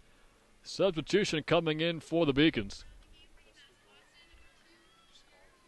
Garrett Peters is coming in. And I believe... We'll wait for the official ruling, in fact. Don't want to make any guesses. Natasha Stibor coming up. Still tied, 23 minutes, 45 seconds to go. Long ball up ahead. Layden's out in front. She's got McMenamin in the middle. Can she find her? The shot goes past the net and wide, all the way out of bounds. Man, Krista Layden either was looking for the far post or nearly had a teammate McMenamin streaking for it down the near sideline, but no dice either way. As usual, showing off that breakaway speed. Maybe once every 10 minutes in this game. Had a chance to find an opportunity inside the attacking zone, but even with McMenamin's effort on the back end, they could not connect. Still 1-1. Goal kick finds Clancy near side. Up to midfield for Birchmore. Turns on her first touch and sends one for Curley, but it's well out of her reach, and Perkins can clear. Headed right back into the fray by Birchmore, but it finds Castillo. Pressured a little bit here. With her back to Clancy, looking for a teammate perhaps. She will find Bendick, who winds up and launches this one towards midfield. It's knocked down by Celia. Celia up ahead to Griffith. Griffith turns and gets past Peters momentarily. Squirts one through for Cara DiGiacomo. And still has possession far sideline. Knocks this one out of bounds off of Peterson. So a good job there by the captain, Amy Griffith, to keep the play alive and set her team up for a chance. It'll be a throw-in right next to the corner flag, far side. Looking for Clancy, but it's headed away. Towards the sideline now. Picked up by Griffith. Turns past Peters again and sends one all the way towards the net, but nowhere close to being a dangerous effort as Perkins lets that one go. Under 22 minutes to go in regulation. 1-1 the score. Kelly with 9 minutes and 23 seconds to go in the first, and then Cresta Devine with 4:18 to go about 5 minutes later. Those are the only 2 goals so far. Good effort here from Birchmore, fighting for possession through 3 talented Beacon defenders, but eventually knocks that one out of bounds. So Bendick with it. Lobs one up ahead, hoping to find McMenamin. It's knocked out of bounds, so it'll be a throw-in for Bendick. Sam Bendick, the junior from New Egypt, New Jersey. Started all 9 games this year. He Saw her as a very important role player in her first couple of years, but she's been big as a junior on that back line so far in 2014. This ball taken away by Talia Frazier, just a freshman. This one is skyrocketed towards the offensive territory for the Vikings, but headed out of bounds quickly. And the Beacons come right back. Bendick able to find McMiniman for a moment, but that ball bounces out of her reach. Nice one-touch passing. Clancy up ahead, and she finds Birchmore, who loses the handle. So now it goes to Castillo. Her header intercepted. It's Amy Griffith. Griffith goes near side, but Bendick is in there to break it up. Long pass goes to Layden. Great turn, and she's got space. McMiniman on the near side, and there's a blatant hold there. And not a terrible idea if you're a Vikings player. With Layden having space like that, she would have kept going for a long, long time. But instead, it'll just be a free kick, and I wonder if any cards will be issued here. Because that was quite obvious, as that will be a yellow card issued by Alexander Knock, the referee. It'll be a free kick for Kelly, and that was Caitlin Krish, another senior from Rockland, Massachusetts, making either an over-aggressive play or a veteran play, depending on who you're rooting for today. Kelly will send this one towards the box. Garufi is there, but this one's knocked near side. And McMiniman lets it go out of bounds. A throw-in coming from Bendick. 20 minutes left in this one. All the way back to Castillo it goes. A high arcing cross, top of the box for Layden. Nice header ahead to Pugliese. She's in, but she misses wide. How about that opportunity for the Beacons? I'm not sure how Layden settled that one down for her teammate Pugliese. Charging up from a midfield spot. And we've seen so many missed opportunities in this ball game. You wonder which team is going to be able to overcome that. Right now, it's neither. Still tied 1-1.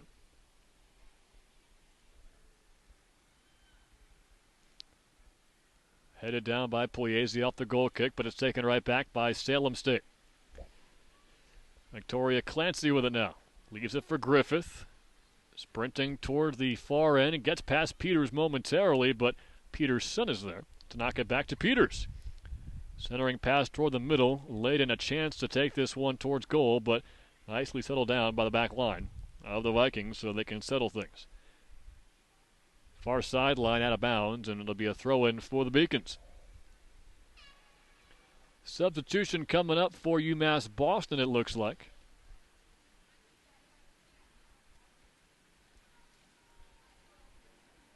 They're going to get McMiniman a little bit of a rest and put Stebor back in there.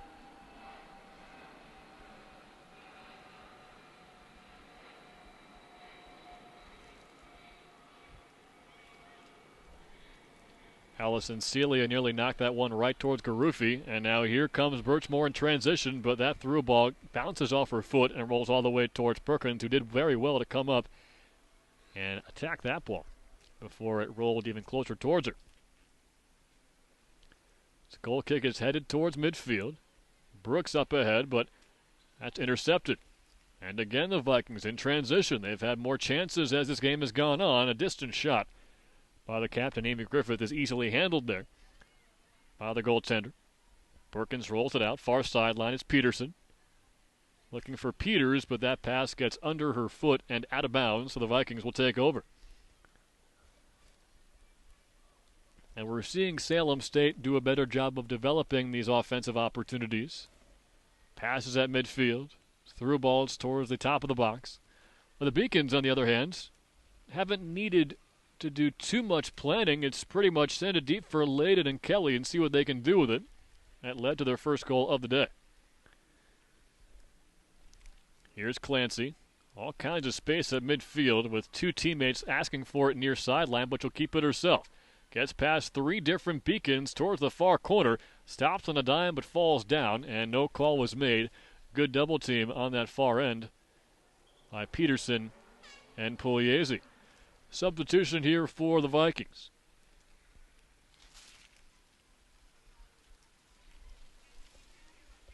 And you can see the Salem State squad closing in on that shot lead, with the Beacons having 13, 6 for the Vikings, and they continue to put the pressure on Danny Perkins. That was not the case in the first half, but it's anybody's ball game right now. 17 minutes left and a 1-1 score.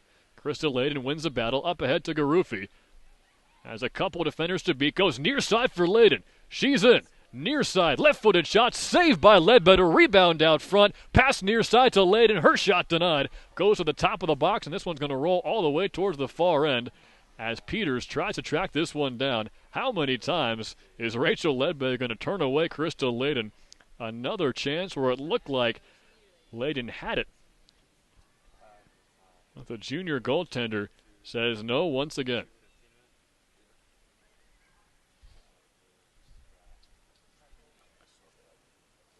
It comes to Brooks.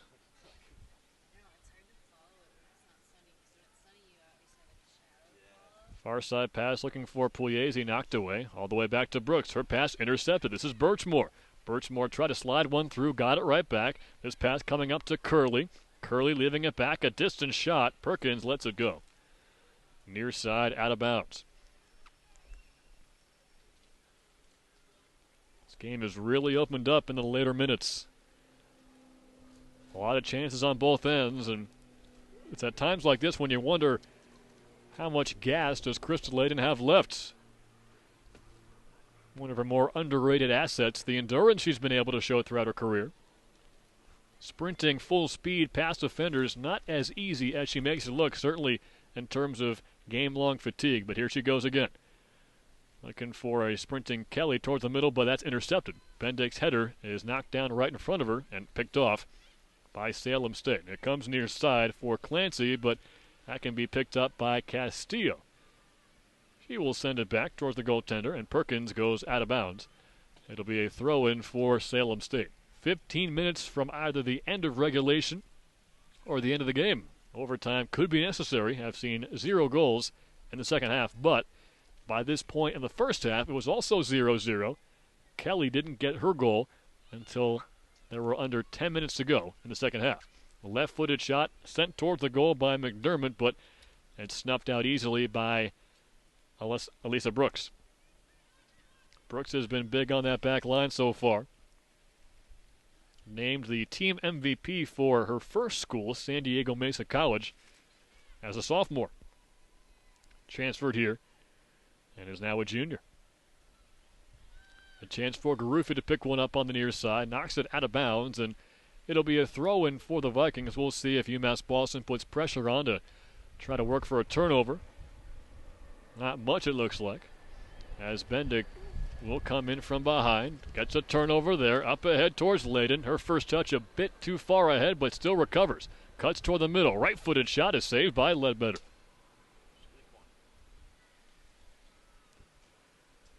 She'll take her time here. Gray sky overhead. Still a light rain coming down. Hasn't come into play a ton aside from the Vikings goal. Looked like it slipped off the hands of the goaltender Danny Perkins and wound up in the back of the net. And a couple of shots from Krista Layden that would normally find the twine have trickled wide. Maybe it's just not her day, or maybe it's a little too wet out there. You never know. Ball comes back to Perkins. Wastes no time in sending this one towards midfield. Stebor is there. This will roll out of bounds past the far sideline.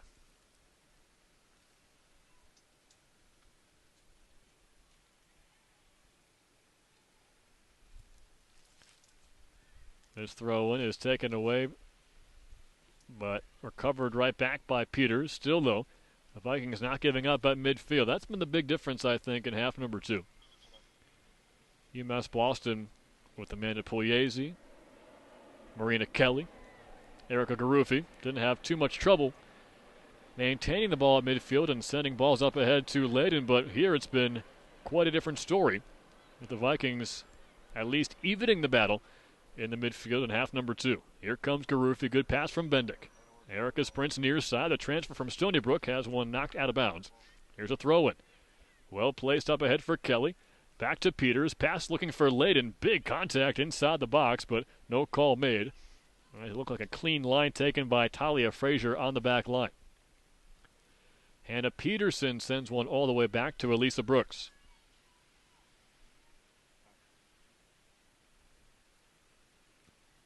Up ahead for Stebor.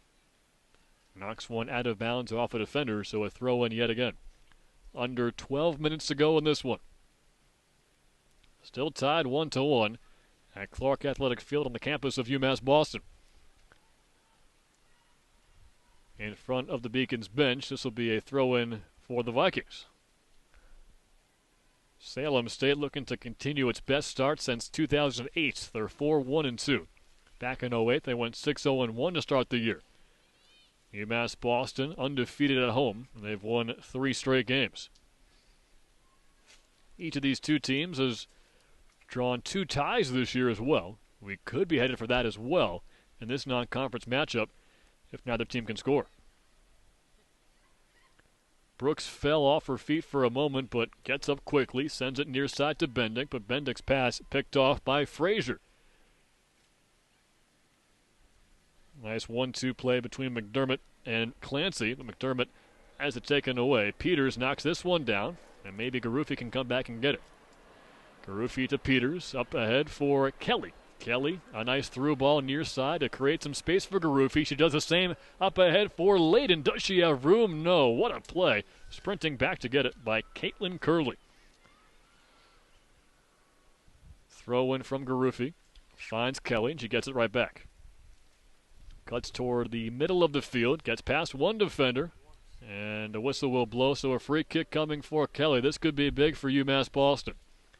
10 minutes left, 1-1 the score. Kelly set up a late goal on Saturday in the come-from-behind win over UMass Dartmouth.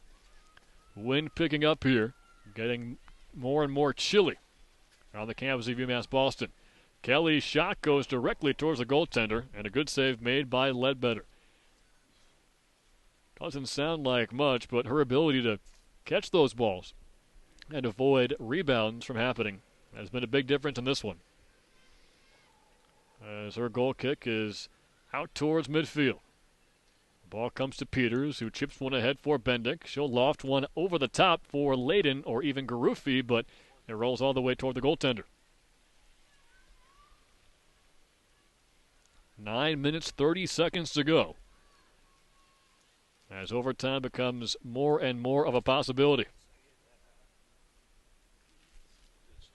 Loose ball comes to Peters. Back to Castillo. You see the brace on her left leg. She tore her ACL last year. Working to get back to full confidence. Bendick is there, and it'll be a free kick for her, or whoever the Beacons want to take it. It'll be Kelly.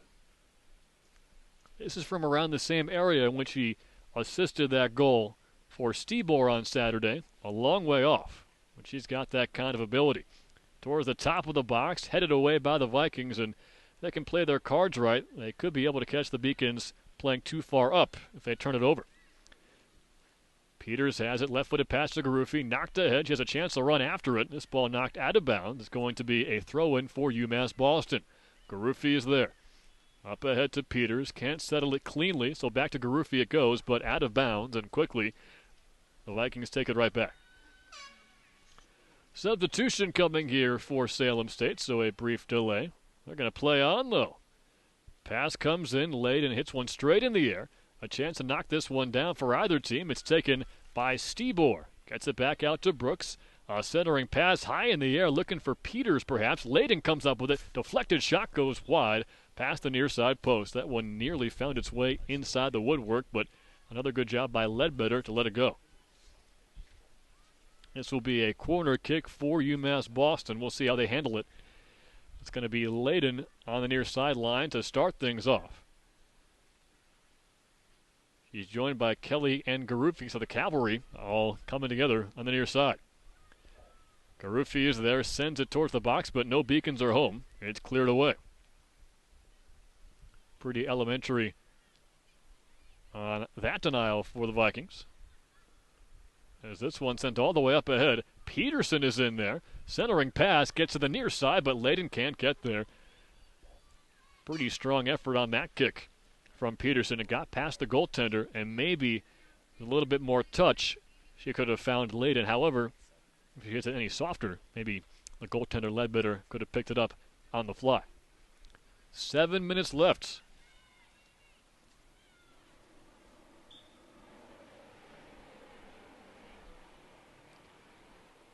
As you can see, UMass Boston leads in shots 17-7. We saw a lot of conservative play in the first half, not at all the case here in half number 2.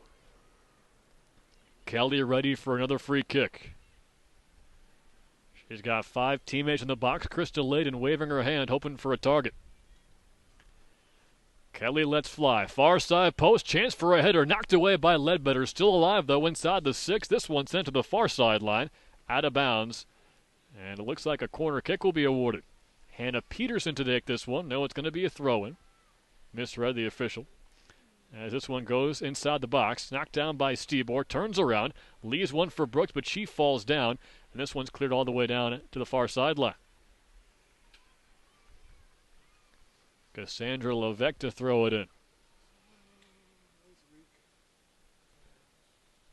Looking for Stebor, perhaps. Knocked away. It comes towards Layden. Now Peters has one go off her shoulder. Nearly had a chance to find Kelly, but instead it's sent down the pitch by Salem State. Brooks gets it back up ahead. Not a bad idea going long for Garufi, but instead it goes all the way ahead to Ledbetter. 5 minutes, 30 seconds left. Still a 1-1 tie. This ball rolls near side for Bendick. A throw in for Sam, headed high in the air. Garufi has a chance to settle.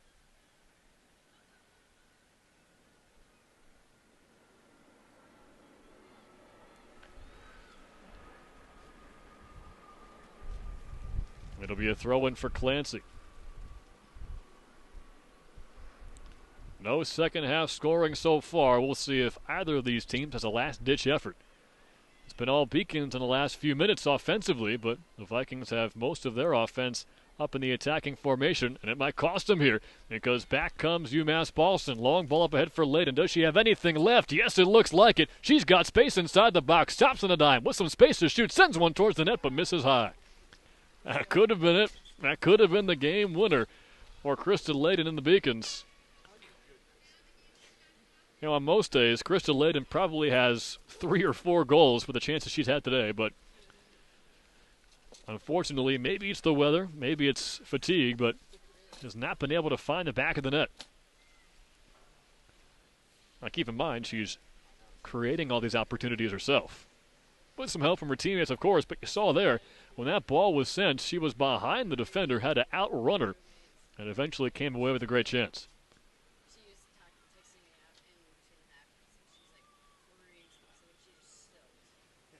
Under 4 minutes left now in regulation. 1-1, the score remains. The Beacons 4-2 the Vikings 4-1. Long ball ahead, knocked away by Brooks. Pretty good find for Layden. She spikes that one up ahead, looking for Kelly. Now that's Peterson, beg your pardon. Peterson fighting for it. She played the majority of this game as a defender, but now up ahead in an attacking formation. Quick throw in for Layden. Bouncing ball up ahead for Kelly, but she can't find it. It's cleared away by McDermott. Now Brooks comes in from distance, sends one on, but deflected away. That got a big piece of Amy Griffith, who was slow to recover after taking the full brunt of that one. 3 minutes left.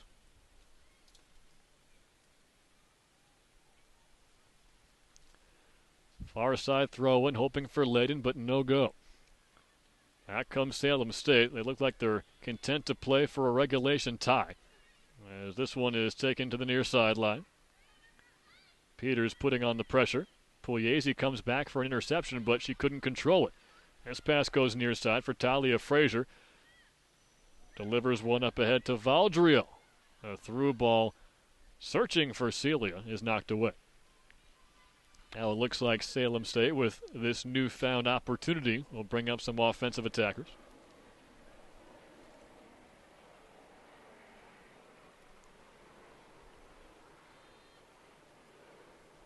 Ball comes into the box, and Brooks will clear again.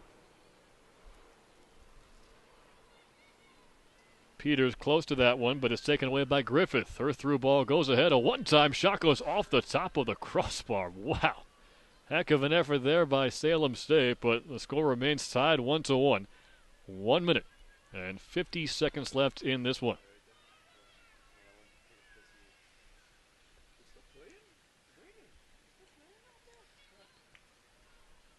Danny Perkins takes her time. If this game ends in a tie after regulation, we'll take a quick break and come back with some bonus coverage. Pass rolled up ahead to Krista Layden. Looking for a sprinting Peterson, but they could not connect. Now Clancy with it. Keeps it alive for Birchmore. She has room for it, but a whistle blown against UMass Boston. A free kick coming for Salem State.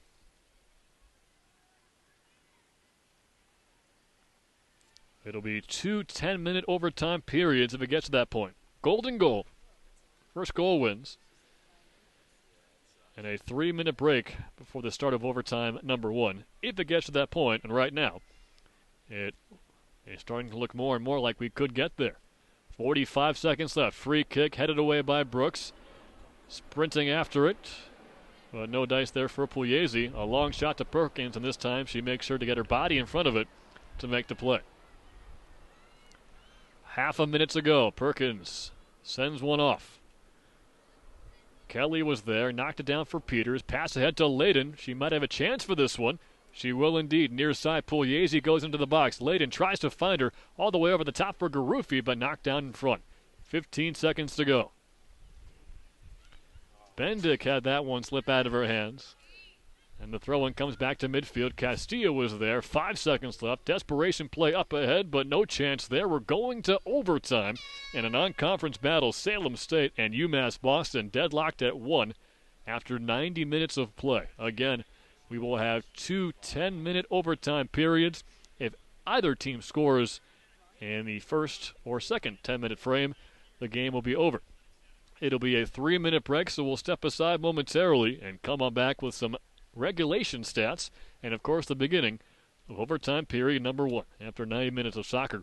It's Beacons 1, Vikings 1 on the Beacons Broadcast Network.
just about set for overtime. Again, it'll be two 10-minute overtime periods. It's golden goal, though, which means if anybody scores, it's game over.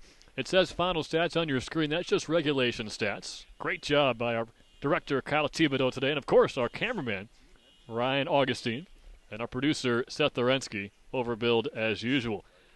12 shots on goal out of 19 overall for UMass Boston. Looking at that stat, 12 on goal versus 3 on goal from the Vikings. You'd think 1-1, maybe not the score, but Rachel Ledbetter has been incredibly good today, saving, obviously, as you can tell, 11 out of 12 attempts.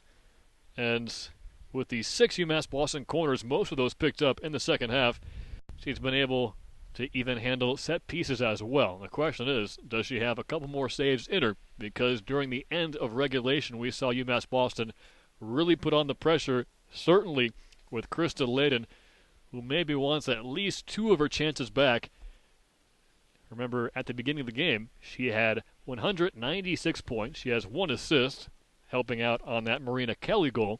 So if she had a couple of goals in regulation, she'd be at 200 career points, but the best she can do by the end of today's game is 199 if she can get a goal in overtime, and that would be the winner. Certainly want to watch Cecilia Cresta-Devine for the Vikings, who scored their lone goal in regulation. So we shall see who has the upper hand in the overtime periods. Next goal wins. Simple as that. Beacons, as you can see, going left to right in their home white uniforms, with the Vikings now going right to left.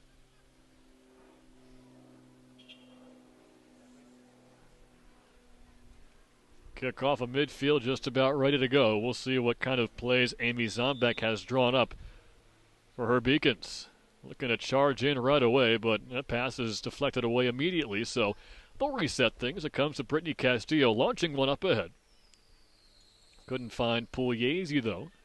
Towards the center of the pitch for Stibor. Stibor still fighting for it, knocked up over the head of Pugliese and out of bounds off of UMass Boston. So after 90 minutes of play, 1-1, the score remained tied after the last minute goal from Cresta-Devine in the first half. This ball knocked out of bounds. Pugliese forces a turnover for the Beacons. It'll be thrown in by Peterson near side. Launching one ahead for Layden, but it's knocked right back at her. It'll be very interesting to see how these two teams want to handle either being conservative or just going all out. And it certainly isn't the end of the world if these teams lose this game, because it's a non-conference matchup as this one bounces into the box. A chance here perhaps for number 21, Amy Griffith, but the whistle blows, and that's going to be a free kick for UMass Boston. Now, both of these teams are a respective 2-0 in their conferences, Salem State of the MASCAC and UMass Boston of Little East. That will not change regardless of today's outcome. But now Salem State at midfield. Sarah Previty with it. Squirts one up ahead to Amy Griffith, but nothing there. All the way back to Peterson, who has some space near side, but her pass or first touch, either way, it's taken away. Back to the midfield circle. Long pass near side, nicely placed for Kelly Birchmore. Birchmore left-footed shot towards Perkins, but Denny makes the play.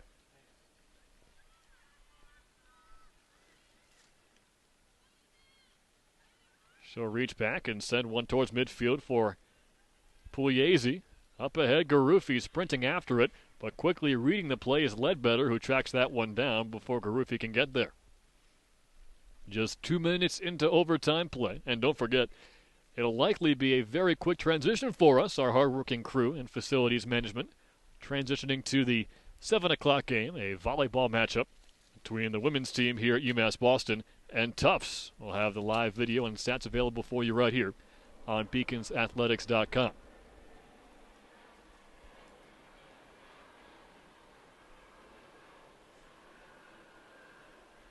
That ball headed in the air by Bendick. Eludes Garufi for the moment, but she gets the ball right back on her foot.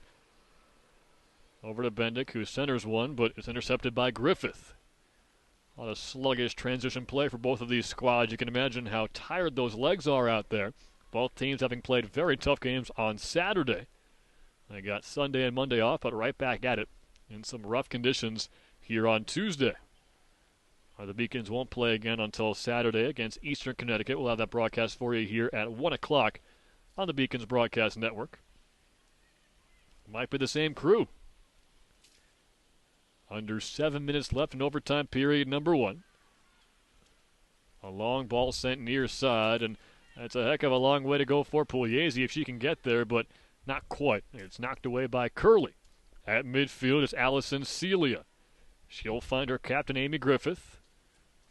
On a one-touch pass towards the middle, it's Previty. Centers one for Birchmore, but it goes all the way on net, where Perkins handles it easily. These overtime periods go quite quickly here, so only a matter of time, I'm sure, before the Beacons put the pressure up on this Vikings back line. Layden trying to knock one up ahead to Garufi, but can't complete the pass. Bendick, a nice play on the far side to knock one down. A pass to Layden. Deflects one for Pugliese. Miscommunication there. She tried to leave it for Layden, but Krista overran it. She's sprinting for one near sideline, but it's cleared back by Curley. A throw-in coming for Peterson. She's got plenty of room to move up along that near sideline to get a more advantageous throwing angle into the box, perhaps. Layden is there. Nice job to settle it. Here comes a double team. Passes near side for Pugliese. This one's deflected out of bounds, but not off of a Viking, so it'll go straight back to Salem State. This game started at 3:30. We're past the 2-hour mark overall. It's 5:37 here on the East Coast.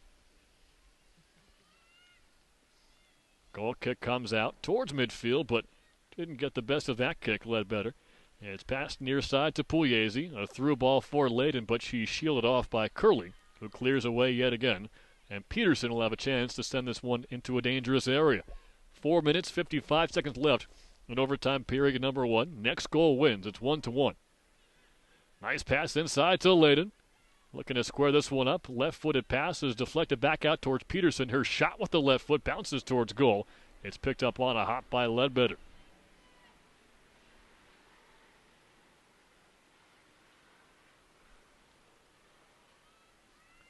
She'll let this one fly.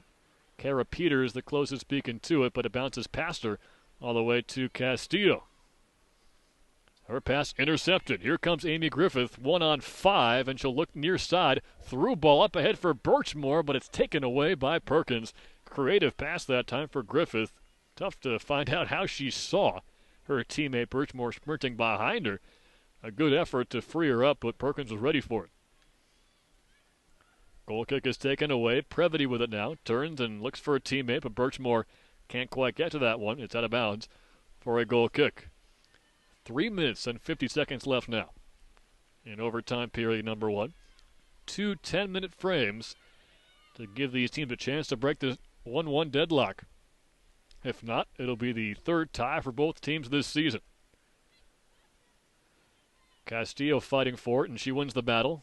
Tried to sneak that one through for Stibor, but couldn't do so. A loud pass up ahead over the outstretched arms of Peterson, and it lands with Birchmore, but they're going to call a foul on Birchmore, whose shot was knocked away by Perkins anyway. A quick recovery here from the Beacons. It's Bendick looking for a quick transition up ahead to Garufi. Nice turn to find some space. She has Kelly in the middle, Layden on the far side, and she finds Layden. Pugliese on the bottom of your screen, right in the middle. It's Kelly and Layden in on net. Sends one towards the near side, but it goes all the way through. That had to be a cross from Krista because she had Pugliese open near side. You saw the bend on it, and if Layden wanted to shoot, you can bet that would have gone a lot closer to the net. But her pass was a bit out of the reach of both of her teammates sprinting towards the goal. So the game continues. Peterson knocks one up ahead, but to no Beacon in particular. Amy Griffith has it. Now she will find Cresta Devine, who scored the only goal for the Vikings in regulation, but she turns it over. A long pass up ahead for Garufi will just sit there on the far sideline. Erica gets it towards the corner. This cross is denied, but out of bounds for what should be a corner or maybe a free kick with all that contact in the field of play. We'll see how they rule it, as the Beacons could have themselves a good opportunity here with just 2 minutes to go in the first overtime period. It'll be Amanda Pugliese to take the corner.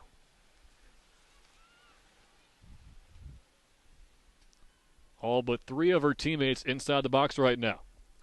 Just outside your screen at the top of the box is Peters. She'll go near side. Now this one's knocked around but winds up out of bounds, and the Beacons lose the opportunity.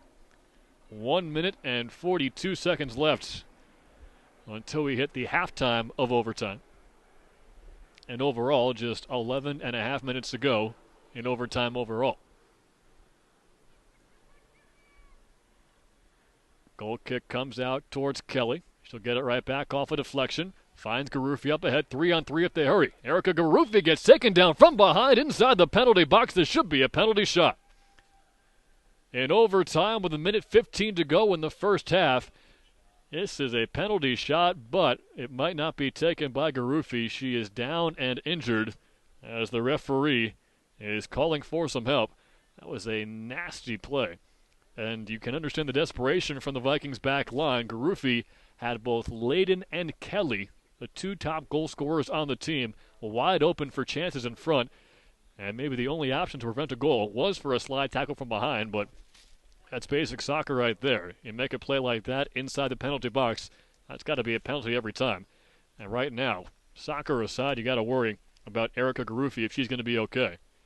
And if there was any question in the mind of referee Alexander Knock whether or not to call a penalty shot on that one, the injury should certainly have sold it for him.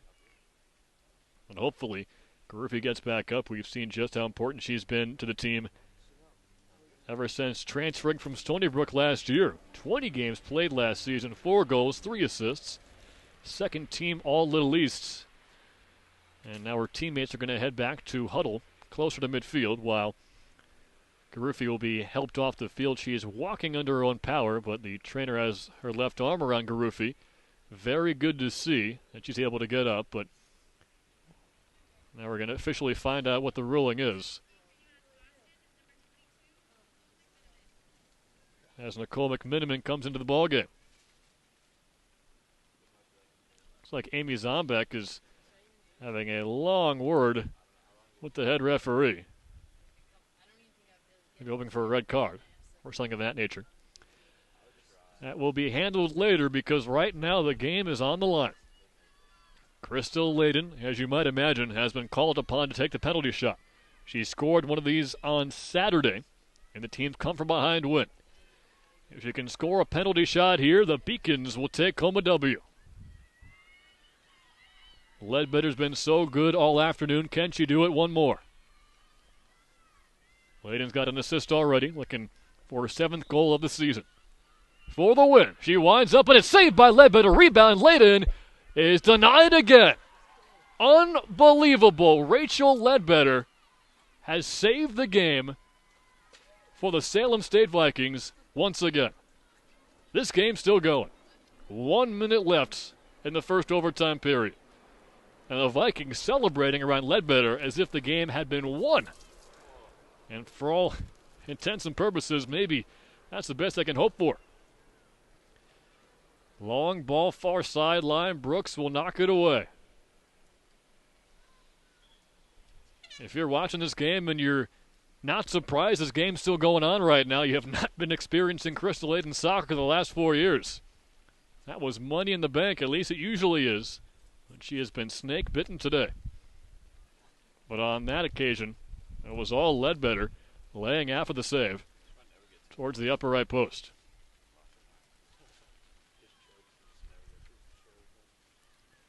Throw in looking for Layden. Bounces over her head. Out of bounds far side. Just 6 seconds left on the clock, and this should take us to the halftime period of overtime. Yes, indeed.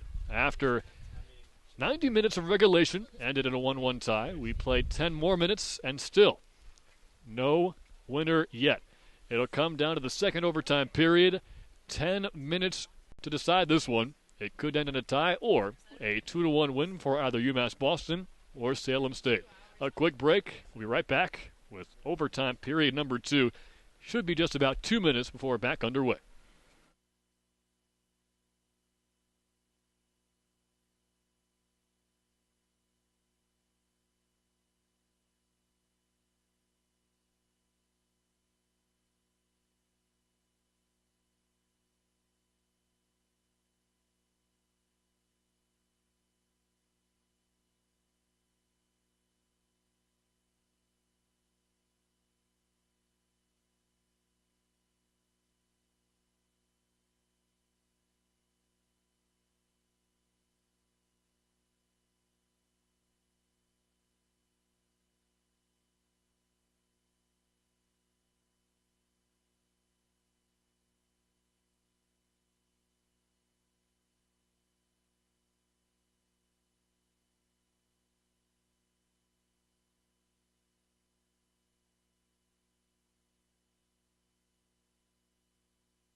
seconds away from the second overtime period here on the campus of UMass Boston.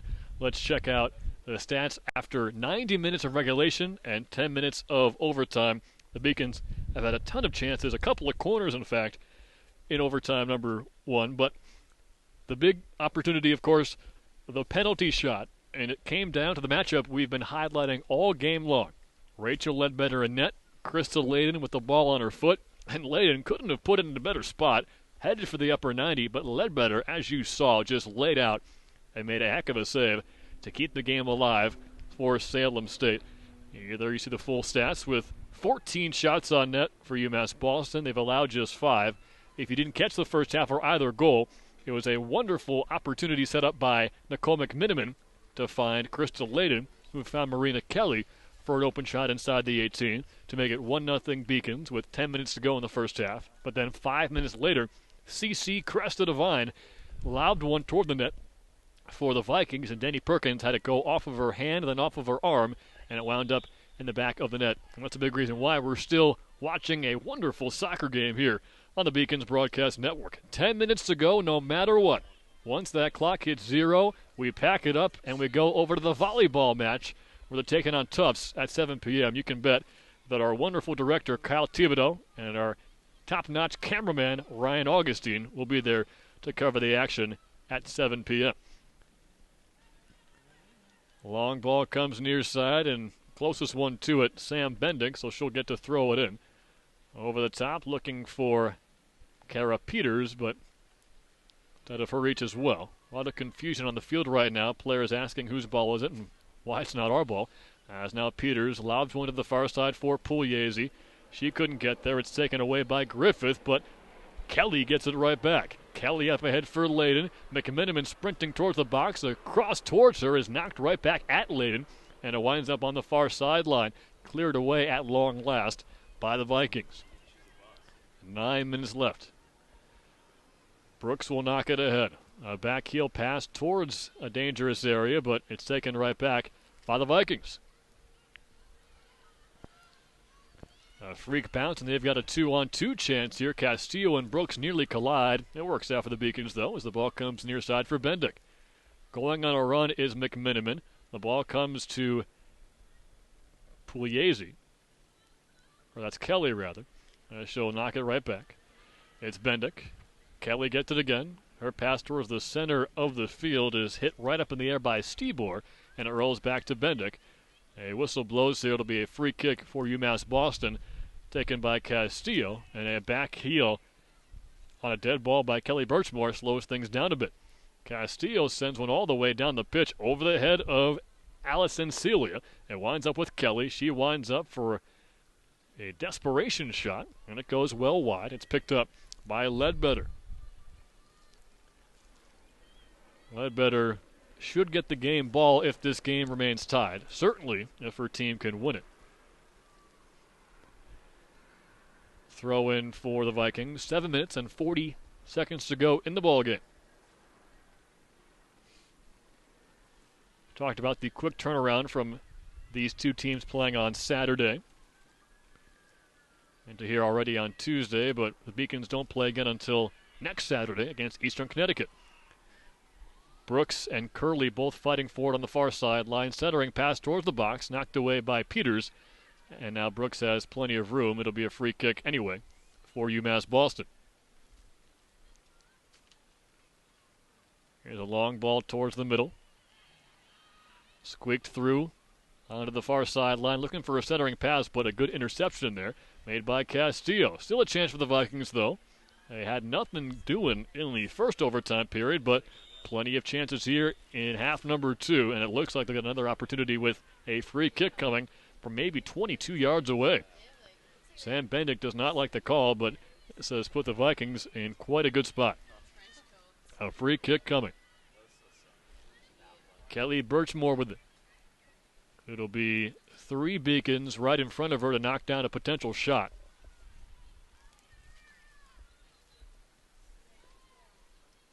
Golden goal, folks. Next score wins. 1-1 in overtime, 6 minutes to go. Haven't seen any goals since the very end of the first half. Birchmore winds up. She'll send one goalward. Is Perkins ready? Yes, she is. She punches this one clear over the crossbar to save the game for now. It'll be a corner kick upcoming. It'll be on the near sideline, it looks like, for Allison Celia and the Vikings. Might have been the toughest test we've seen so far. Passed well by Danny Perkins. Here's Celia. Got 6 teammates in the box, goes towards the middle, headed away by Brooks. Nice play there. It comes near side. Bouncing ball towards Celia yet again. Tried to turn and knock one towards the net, but a good job in recovery by Nicole McMiniman to knock it away. Frazier throws one in. Patiently waiting down by the corner flag is Clancy, and this one's knocked away. 5 minutes and 10 seconds left now. Big collision on the near sideline. This one's knocked off of a beacon past the end line, so another corner coming up for Salem State. They've certainly been impressive defensively in this ball game. They've bent but haven't broken. Plenty of grade A chances for Krista Layden, and one for Erica Garufi, but only one goal so far, and there's a wasted corner from Salem State. Hit that one directly out of bounds. So Perkins can kick this one off. 4.5 minutes left. Castillo sends it up ahead. A bouncer towards Kelly. Layden couldn't get there. Haven't seen much from Kristen Layden ever since that penalty shot was denied by Ledbetter at the very end of the first overtime. Now a foul called on the Beacons, so a free kick upcoming for the Vikings. 4 minutes to go. And if nobody scored, it will be a tie.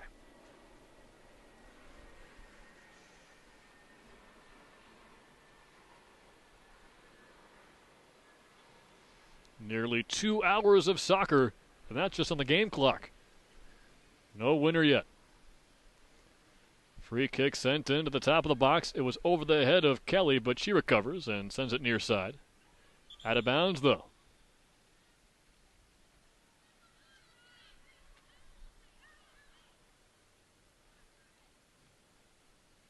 A brief injury timeout on the back line for Brittany Castillo. Don't see anybody rushing towards the Beacons bench, but they're all bundled up over there to keep warm and maybe mostly dry. On the UMass Boston side, hopefully Castillo can fight off whatever kind of trouble she's having. Anna Peters fighting for a ball near side, wins a battle. Now it's Stebor, hoping to get position back, but knocked all the way down towards Castillo. Heads this one right towards a Viking attacker. It's taken by Valdario. This one knocked out in front. It comes to McMiniman. Looking ahead for a Hail Mary for Krista Layden. It nearly worked out for UMass Boston, but instead it's taken back by Birchmore. Back and forth the ball goes. Nobody possessing just yet. Celia keeps it on the ground for Valdario yet again. This one knocked away. 3 minutes to go. Kelly fighting for it. Wins the battle. Up ahead to Layden. Patiently waiting with it. Has some time and space. Looking for some teammates. He has McMiniman near sideline. Up ahead to Pugliese. Amanda Pugliese cuts in front inside the box, but is knocked away. Sprinting forward is Peterson. Good effort here to keep the play alive as there's just 2 minutes and 40 seconds left. Ball out of bounds, and Peterson will throw in. Could have been an easy transition play for the Vikings to settle things down and maintain possession, but Peterson, a very nice job to insert herself into the conversation. This will be Celia clearing it all the way down. 2 minutes and 15 seconds left. Pass comes near side for Bendick, but too much mustard on it there from Peters. It'll be thrown in by Salem State. It comes to Birchmore. Birchmore over the top for Frazier. Back to the net. She turns and knocks one right off of Brooks, so a throw in coming. Substitution for the Vikings. The clock will not stop. 1 minute and 45 seconds to go.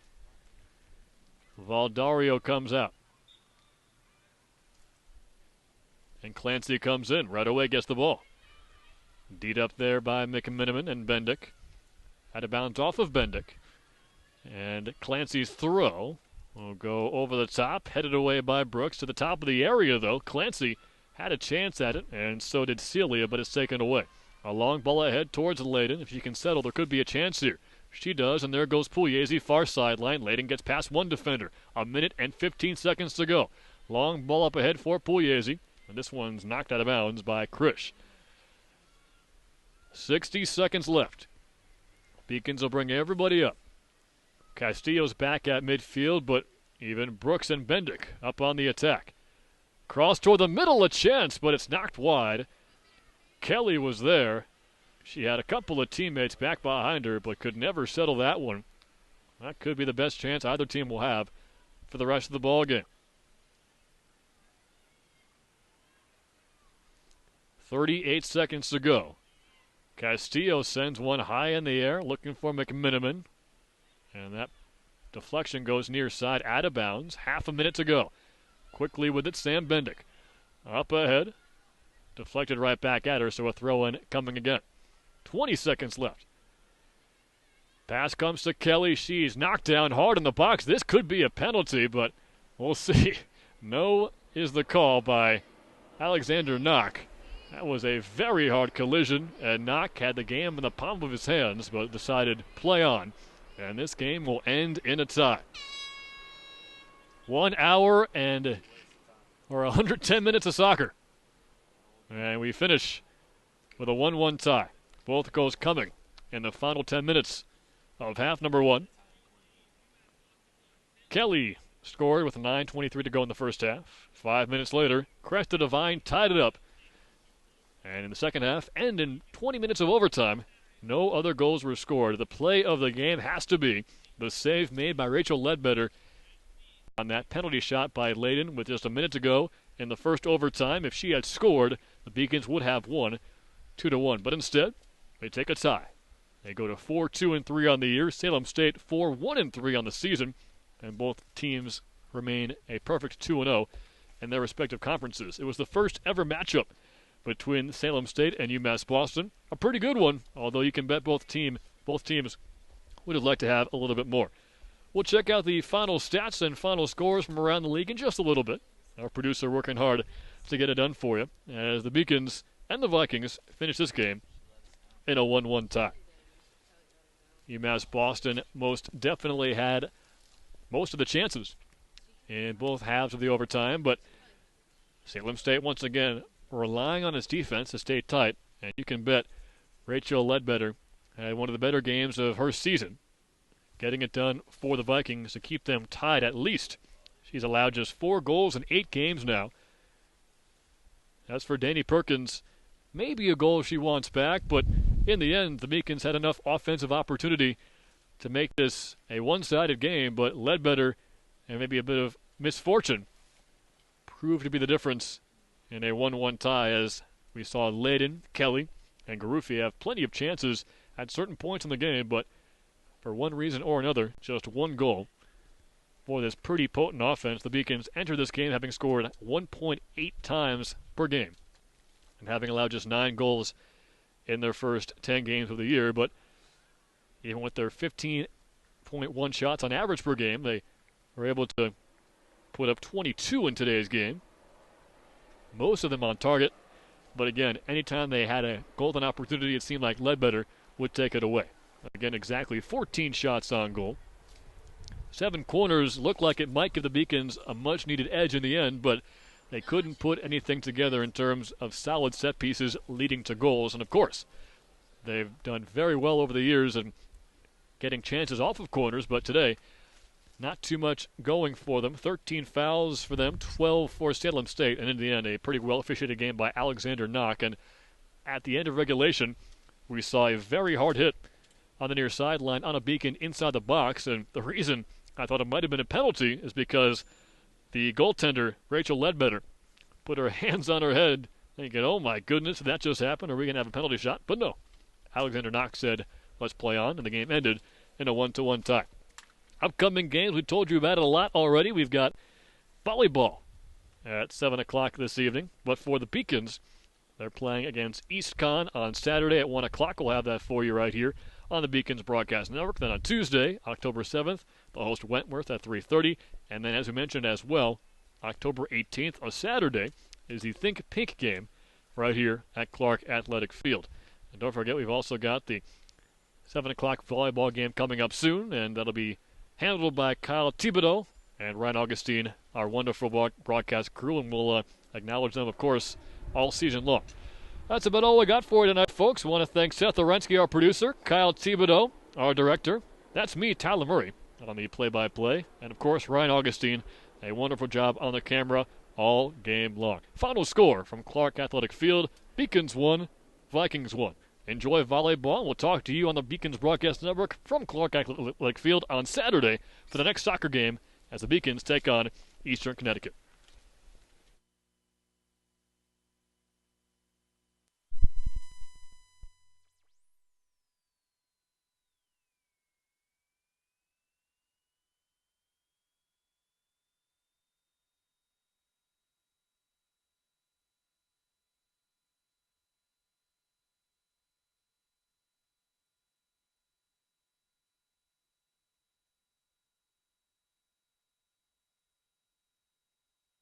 UMass Beacons volleyball here on LittleEast.tv. Today, UMass Boston takes on a crosstown rival Tufts from just north of the city in Medford. Beacons are 12-3 on the year. Jumbos are 7-5. Should be a good non-conference matchup. Glad to have you with us, Seth Orensky, and myself, Bill Spalding. Seth, Beacons playing really well lately on a really nice roll to get to 12-3, and it started conference play really well with the last couple of matches. A very nice 2-0 week a week ago for the Beacons. A nice 3-0 easy victory over Rhode Island College here at the Clark Athletic Center.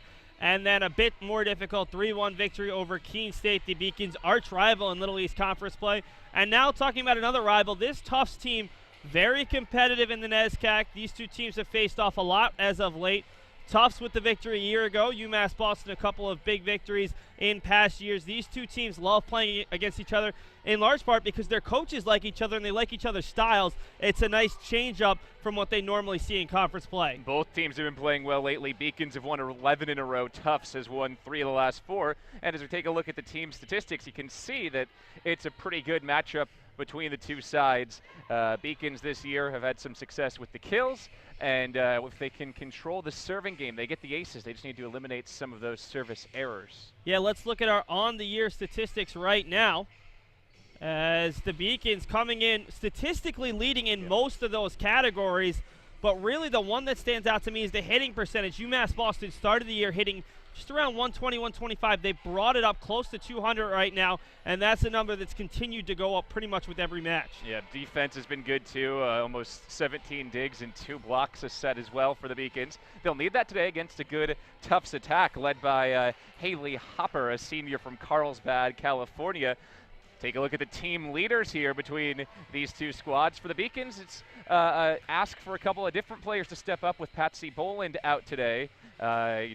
Julia Murphy is the overall leader at hitting percentage from that middle position along with kills. She's also strong defensively with the blocks, though. Bree Souza's done a great job with the blocks today as well. Yeah, Souza doesn't call herself a middle hitter. She's a middle blocker. That's her role on this team. She had 6 in the victory against Keene State. And looking at the defense, though, it starts with Emma Roca at the center position. Elizabeth Glavin, just 55 digs short of 1,000. That's a crazy stat considering she's just a sophomore. Yeah, she was the first freshman to win Little East Defensive Player of the Year for the Beacons in their history. So she's been great. Meanwhile, on the other side for Tufts, mentioned Haley Hopper, their leader offensively. In the center, Isabel Kuhl is a threat as well. Let's look at the all-time series matchup between these two squads. It's a 5-4 Tufts lead, but they've played every year recently because, as Seth said, these two coaches really like each other. Beacons have had success in 3 of the last 5, though Tufts won up in Medford last year, a 3-1 match. Though this year the Beacons have already done well against NESCAC teams. UMass Boston is 2-0 against the NESCAC squads so far this year.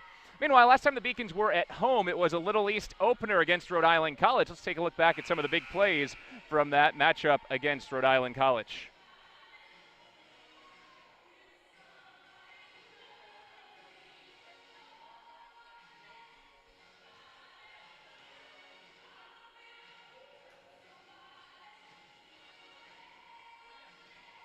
Boston on this team as Roca's service is onto the hands of the libero. The set is low, and it's a lift there off the hands of Abigail White. As the set there, over across, looking for Thibodeau. This time it's Murphy trying to put it down, and she's able to get it down just in front of Stanzioni with her 136 kills and 304 hitting percentage. As the soft over from Stanzioni. Murphy leaving it for Baker, who comes over the top and slends that one down. He's hit over 294 in all 4 matches, double digits in all 4 of those matches, as Souza just barely gets it over. Fortunately for the Beacons, the trajectory helped as she just barely got a tip on that one. As Munchback throws it down, Armberg got a hand on it, but unable to keep it alive. As she's joined out there by Munchback, Glavin, Boyer, Murphy, and Baker. Another service ace as Murphy on the service sends it into the hands of Hannah Cole, who nearly collided with the teammate. Now it's Palazzini, almost off the block of Ballard. It'll be Robico once again, through the block and to the ground as Robico's picked up back-to-back points. Her service is a strong one, kept alive by Thibodeau. The attack attempt from Palazzini doesn't fall. Robico down the line, off the hands of Thibodeau, but kept alive. This time it's Cole on the over. Glavin for Baker, looking for Ballard, and Ballard picks up her first home kill. It's Emma Roca, Jody Munchback, Elizabeth Glavin, Blair Boyer, Pepper Baker, and Julia Murphy out there as Roca on the service. It's White looking for Palazzini. Soft touch onto the hands of Munchback.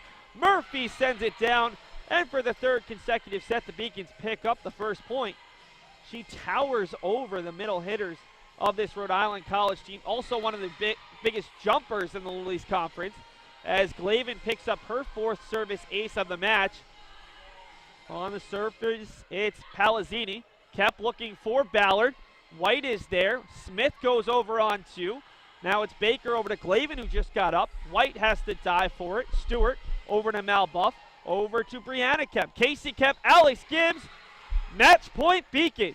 The Beacons take it 25-11, 25-14, 25-14 as Alex Gibbs picks up her first career kill on match point. It's nice, but it's not something I worry about. I worry about winning the conference. I worry about these kids and them winning. So it's not, I don't really look at it as anything. It is something, but it's just, a coach only does what they can do, and the players are the ones that have to perform. Well, thanks so much for your time. That's head coach.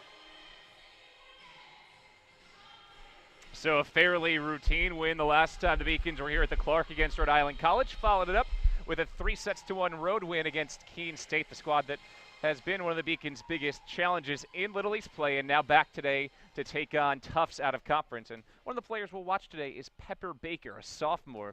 Seth, she's only 5'6", but she plays so much taller.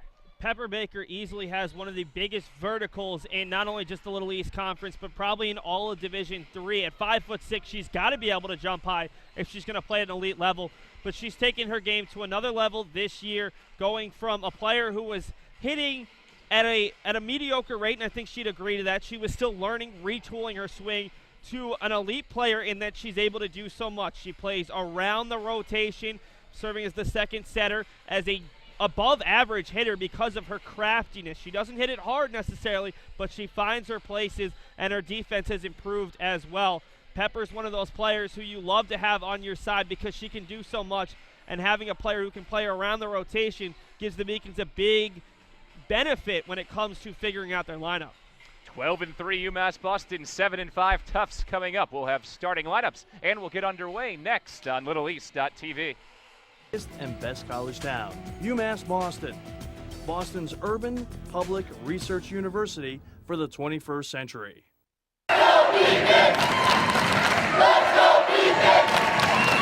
Let's go Beacons!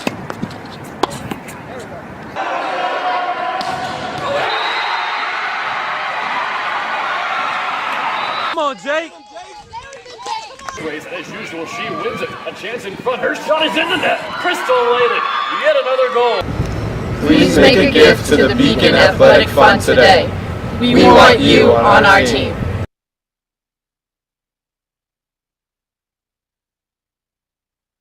I did receive a non-athletic scholarship upon entering school. I got the presidential scholarship, which was huge for me. I think there's more opportunities for academic scholarships in Division III. I did receive academic scholarships. Just being involved on campus, being a leader, all those things combined kind of get me recognized. It's a great experience for me.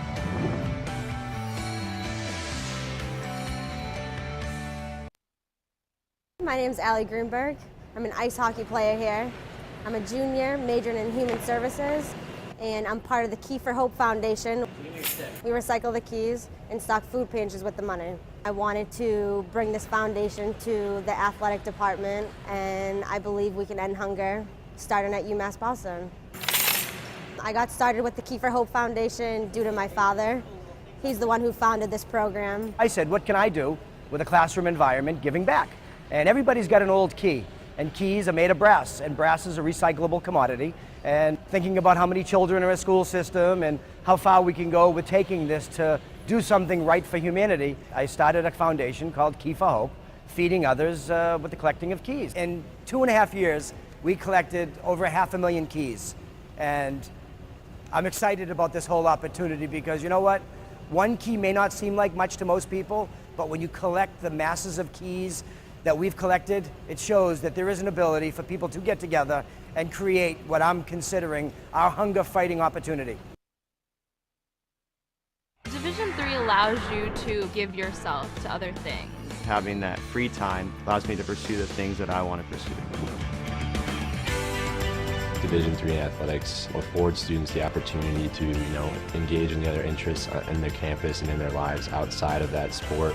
It allows you to just be able to do everything you want to do. I wouldn't change it for the world.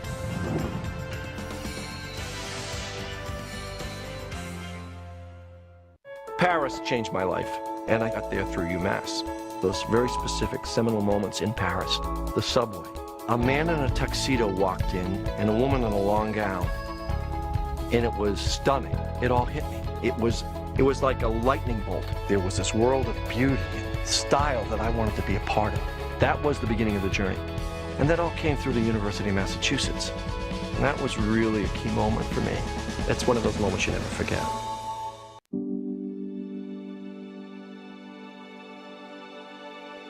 What separates UMass Boston from other schools is the fact that a large percentage of students commute. For me, it takes 2 hours each day to go to and from school, but every second has been worth it because the students that come here are serious about learning, they value their education, and understand where it'll take them in the future. This is what UMass Boston means to me.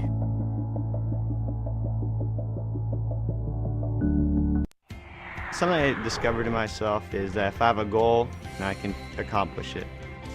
It's a well-rounded experience. At a Division III school, you primarily a student athlete, so the school is really shaped around you developing yourself as a complete individual. It helps a lot that you have a family with your team that can guide you.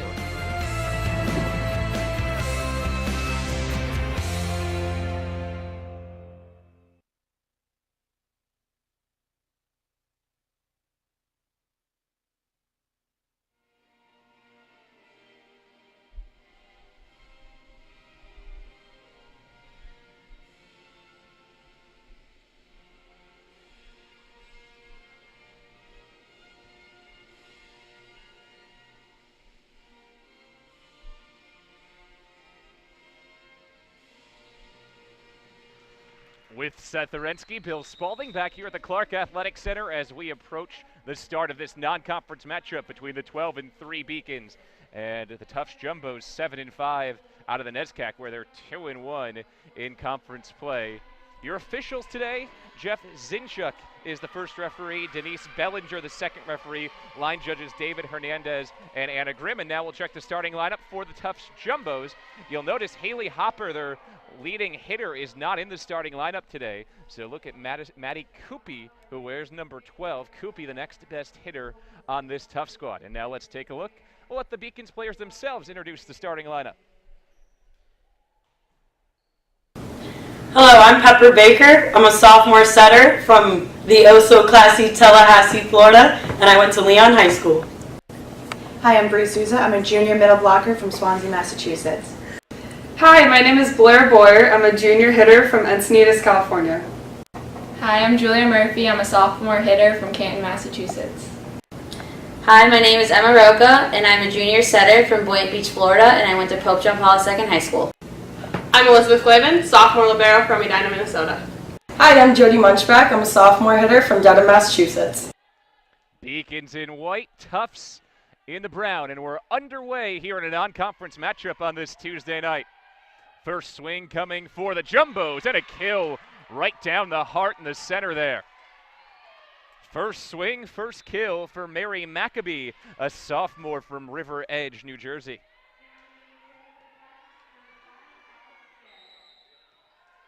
Jumbos coming in winners of 3 of the last 4.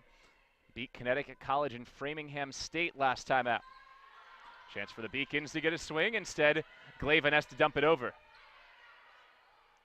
Jumbos go to the outside, and Koopy, it's blocked down, and the Beacons are on the board. Combination block there from Julia Murphy and Pepper Baker, who we profiled before the game. Knotted up at 1, just underway. 12-3 Beacons get the serve. Jody Munchbach back to serve it for the Beacons, who've won 11 straight.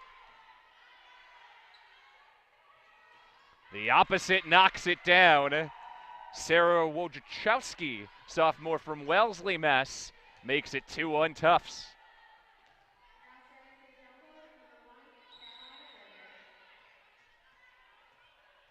Tufts junior libero Coralina Berger back to serve.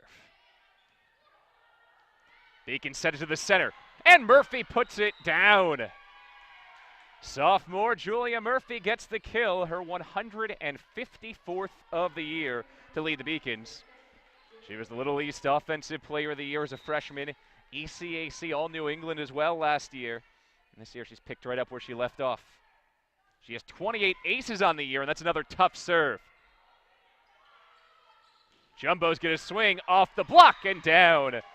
Kill for Isabel Cool in the center. Cool, a middle hitter from Brisbane, California, leads the team with a .234 hitting percentage.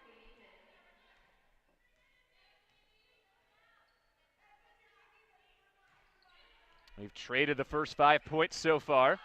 On the back, Baker the tap, and Berger was right there. Swing for Koopy, it's blocked. Koopy again, gets it over. Pepper Baker off the block, and it's down.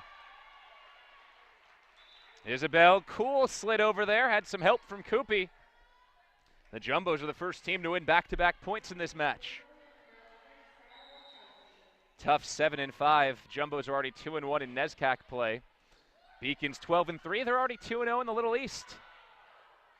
Beacons get away with a tough pass. Roca to the outside. Blair Boyer has it dug out. Koopy into the net. It's down. Souza and Baker both got a hand on that block. At 5'6", Pepper Baker can fly. Still able to get some blocks there.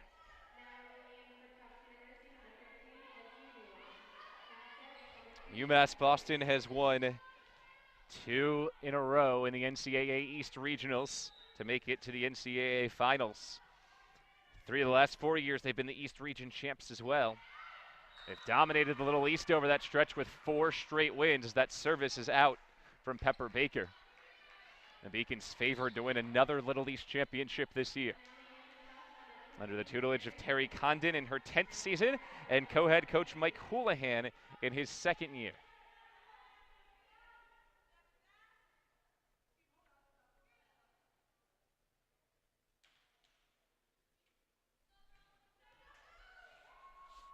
The second referee, Denny Spellinger, checking the rotations over at the scorer's table, and now we're set. Here's a service for setter Kyra Baum.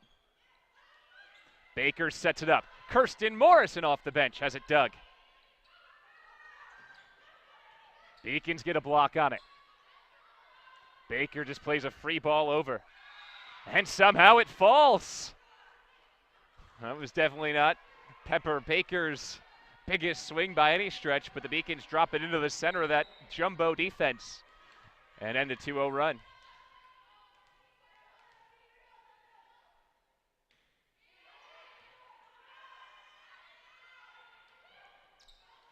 Playing the angle, Beacon's going to tap and finish. Bree Souza wins the joust over the net. Knotted up at 5 here in set 1.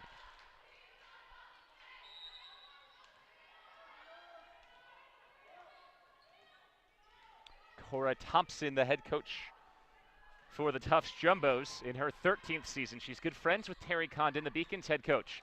Big swing and a kill again for Maccabee. The sophomore from River Edge, New Jersey, getting some playing time today with Haley Hopper, the leading attacker, not in the lineup early on for Tufts, and she has 2 early kills.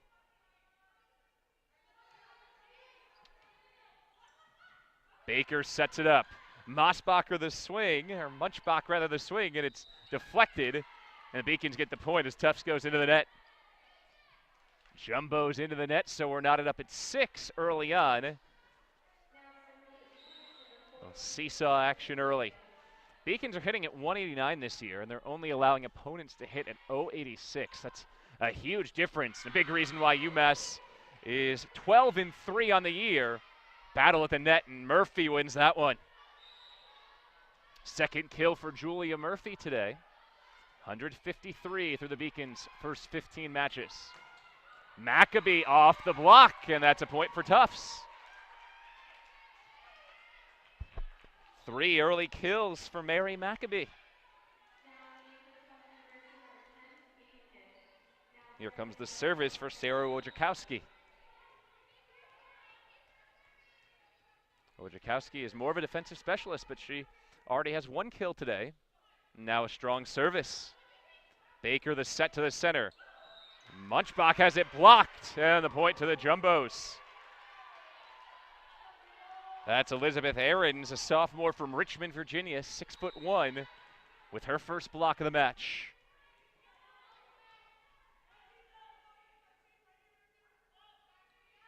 Another service from Tufts. Baker, tight set, but a lift. Or in fact, it's an over the net violation on Murphy, so the point goes to Tufts. Baker's set was a little too far to the right, and Murphy couldn't get a swing on it as she tried to get there. Her hand went over the net. Jumbos take a 2-point lead.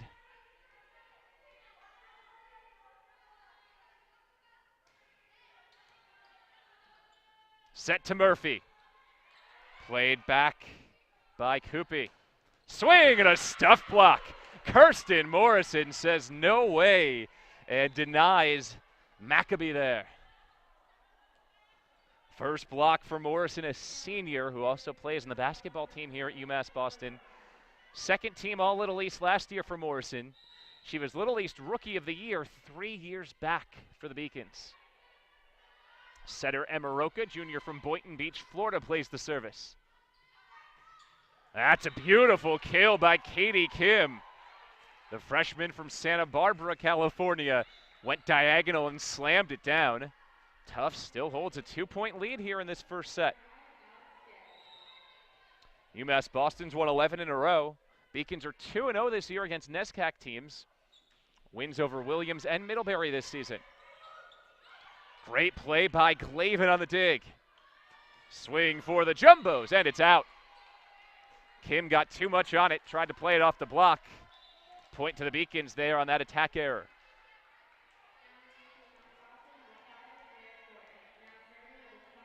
Jody Munchbach, sophomore from nearby Dedham, to serve.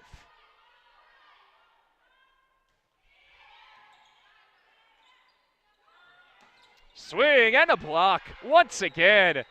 Murphy and Baker. That's Murphy's 3rd block as Maddie Coopy couldn't put it down.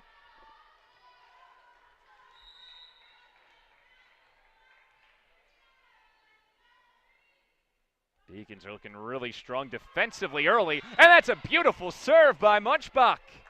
She gets the ace as she just clips the tape and sends it over. Beacons on top. It's been a seesaw first half here, our first set on LittleEast.tv. That's a beautiful kill by Ahrens. Put it right on the back line and knot things up at 11. Elizabeth Ahrens has 50 kills from her middle blocker position this year. That was perfect positioning.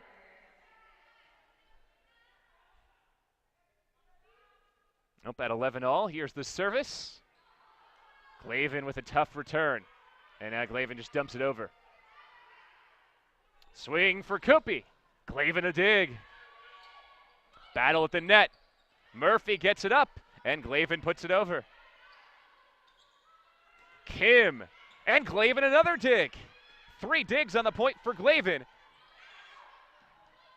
Marathon back and forth as Kim swings. Beacons get a dig. 5th chance for Tufts, and the Jumbos finally put it away. Isabel Cool with her 2nd kill. But hey, the Beacons gave such an effort on that point. Really good work by Glavin and Munchbach, who each had a couple of digs.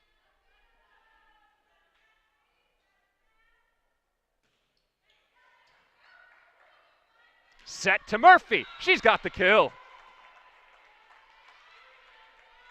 12-all after Murphy just drilled that one off a perfect set from Pepper Baker. The advantage in this rotation for the Beacons with both Roca and Baker out there. 2 really strong passers. Murphy to serve. Kim the swing and kill. Katie Kim with 3 first set kills, and all 3 have been really well placed. Back and forth we go here on LittleEast.tv. Neither team giving much of anything. Largest lead this game has been 2 points for Tufts. Tap over, and it's kept alive. Glavin the dig. Set to Baker. Stuff down for the block. Isabel Cool there again. Jumbos lead by 2 in set 1. Beacons call time. Terry Condon, Mike Houlihan going to top it over with their squad. Down by 2 right about the midway point here of this first set. It's been a good start for both sides. Jumbos, though, have a lot of capable hitters. Koopy, Kim, Cool, and Aarons have all looked strong. And Aarons and Cool have been involved in the block as well. On the other end, the Beacons have gone through Murphy for the most part on offense. And UMass Boston has 2 blocks already in this first set as well. Really strong play from both sides, though. Not seeing many errors at all. So that's enjoyable to see the way these teams are playing today. Very clean first set, and whichever team wins this set, you'll feel like they really won it instead of maybe the other team giving it away because of errors. Beacons have retaken the court here. They've won 11 in a row. Season started out tough. Had a road trip out to Haverford College outside of Philadelphia. And on that road trip, they lost 3 of 4. Lost to Susquehanna, Haverford, and Stevenson. They've rebounded, though, to win 11 in a row since. Only going to 5 sets twice during that 11-game win streak. Out of the timeout, service for Katie Kim. Freshman gets it over. Beacons play it to Blair Boyer. Down off the block for a Beacon kill. 14-13. UMass Boston's back within 1.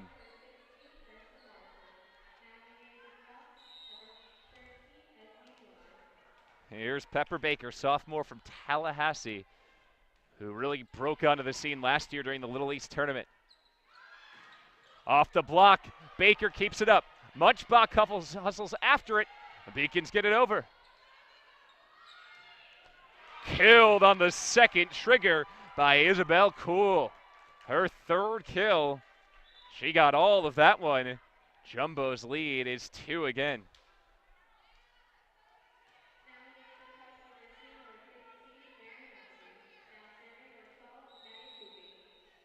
Maddie Koopy, junior from Palo Alto, the home of Stanford, serves. Kirsten Morrison off the block. Swing for the Jumbos. Blocked by the Beacons. Morrison slid over there. Set to Morrison, and she puts it away. 2nd kill for Kirsten Morrison. UMass Boston's right back within 1.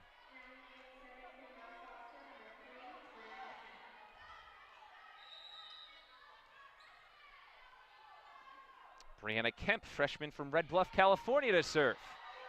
Really tough serve. Beacons get a free ball back here. Baker the set. Souza the swing.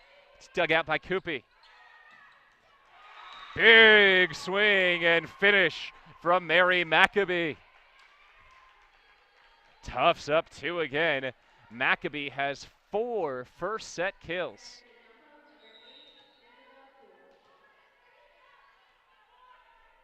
Service for Isabel Kuhl, senior from Brisbane, California. Beacon set to the center, and Morrison has another kill. Well, it's been seesawing between a 2-point deficit and a 1-point deficit here for the Beacons. But Kirsten Morrison's doing her best to help UMass Boston. 3 kills here, 2 in the last 3 points. Here's Elizabeth Glavin to serve. She has 23 aces this year. Goes flat-footed there. And she gets a dig.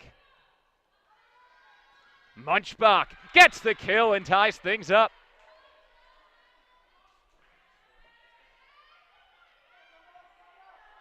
Second kill for Jody Munchbach, who's hitting right at that even mark. 0-0-0 this year. 43 kills, 43 errors.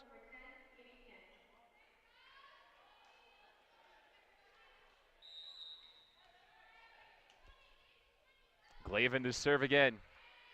Low liner. Played off the back in a swing by Ahrens is dug out. Murphy on the other end misses wide. Olivia Murphy got a clean set there and just missed the near sideline. That was only a couple of inches from coming down. Instead, 17-16 jumbos here late. This one has a feel like it's going to come down to the last couple of points.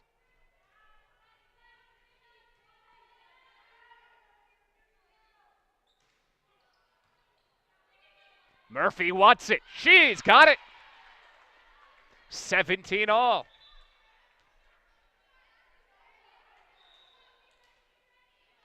(12-3) UMass Boston, 7-5 Tufts. Jumbos have played some tough teams out of conference, though. Losses to Colorado College, Clarkson, St. Mary's early in the year. 3 wins in their last 4, though, including a NESCAC win over Colby and wins against Connecticut College and Framingham State. Off the block, Beacons get a dig. Murphy in the center gives UMass Boston the lead. 18-17 on Julia Murphy's 5th kill. Tufts takes timeout number 1 of set 1, and as they do, we'll step aside as well. 18-17 UMass Boston here on LittleEast.tv. Something I discovered in myself is that if I have a goal, then I can accomplish it. It's a well-rounded experience. At a Division III school, you primarily a student athlete, so the school is really shaped around you developing yourself as a complete individual. It helps a lot that you have a family with your team that can guide you.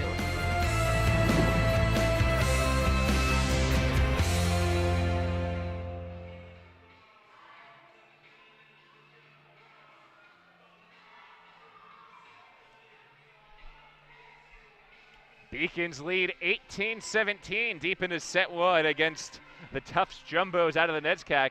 UMass Boston's 12-3 on the year. Tufts is 7-5. It's been a very close first set the whole way. Neither team's had a lead larger than 2 points. Emma Roca to serve for UMass Boston out of the Tufts timeout. Roca puts this one on beautifully. Swing, and Kim can't put it away. Glaive in the dump. Set for Maccabee, and she's got another kill. 4 kills for Mary Maccabee. Oh, in fact, the Beacons got to it. Wow. UMass Boston went back to recover there on that one that went way behind the line, and somehow they come away with the point. I had already chalked that one up to a Maccabee kill. Looked down at my notes, and UMass Boston somehow stayed alive and reclaims a 2-point lead. Great hustle by the Beacons to save that point. Will teach me to look down at my notes before I hear a whistle. So another serve coming for Roca. Play for Kim. Blocked straight down for a Beacons point. Murphy and Baker there once more. UMass Boston has its largest lead of this first set at 20-17.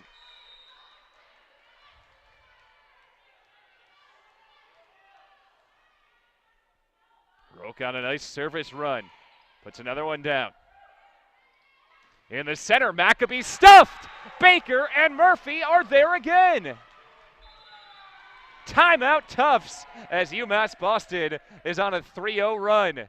So Beacons and the Jumbos will talk it over, and we'll be back with the end of set number 1 here on LittleEast.tv. Paris changed my life, and I got there through UMass. Those very specific seminal moments in Paris, the subway. A man in a tuxedo walked in, and a woman in a long gown. And it was stunning. It all hit me. It was like a lightning bolt. There was this world of beauty and style that I wanted to be a part of. That was the beginning of the journey. And that all came through the University of Massachusetts. And that was really... Beacons lead 21-17. Tufts has had to burn 2 timeouts over the last 5 points as UMass Boston is on a 5-0 run on the back of Emma Roca.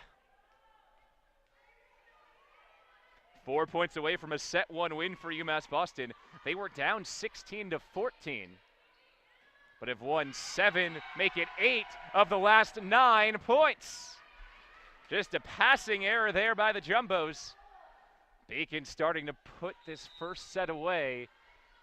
Need 3 more points to close it out. Roca the delivery. Really tough serves to return. Beacons will get a swing at it. Roca the set. Murphy is blocked. Roca sets it up again.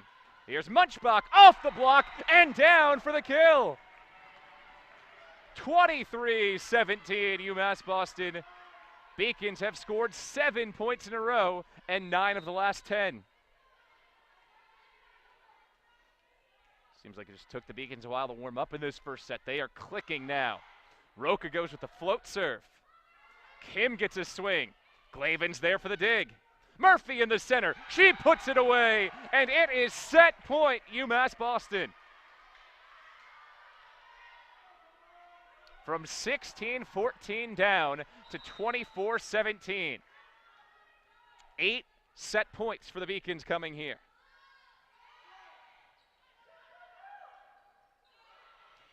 Into the net. The Beacons win the first set as Elizabeth Ahrens couldn't put it away. UMass Boston wins 9 points in a row to close out the set and takes a 1-0 lead into a quick break here between set 1 and 2 on LittleEast.tv.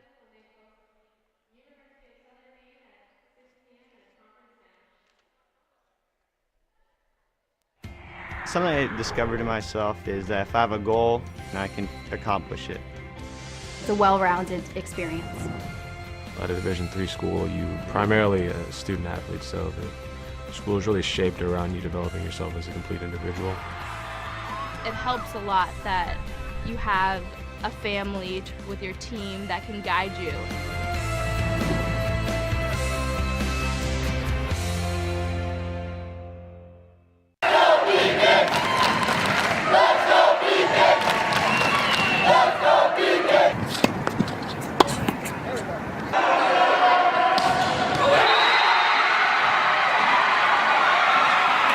Come on, Jake. As usual, she wins it. A chance in front. Her shot is in the net. Crystal Layden, yet another goal. Please make a gift to the Beacon Athletic Fund today. We want you on our team.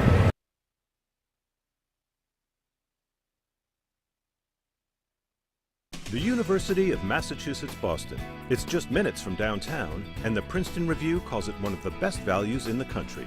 A nationally recognized institution of academic excellence and research, UMass Boston offers more than 150 undergraduate and graduate programs, 16 Division III sports, and more than 100 student organizations.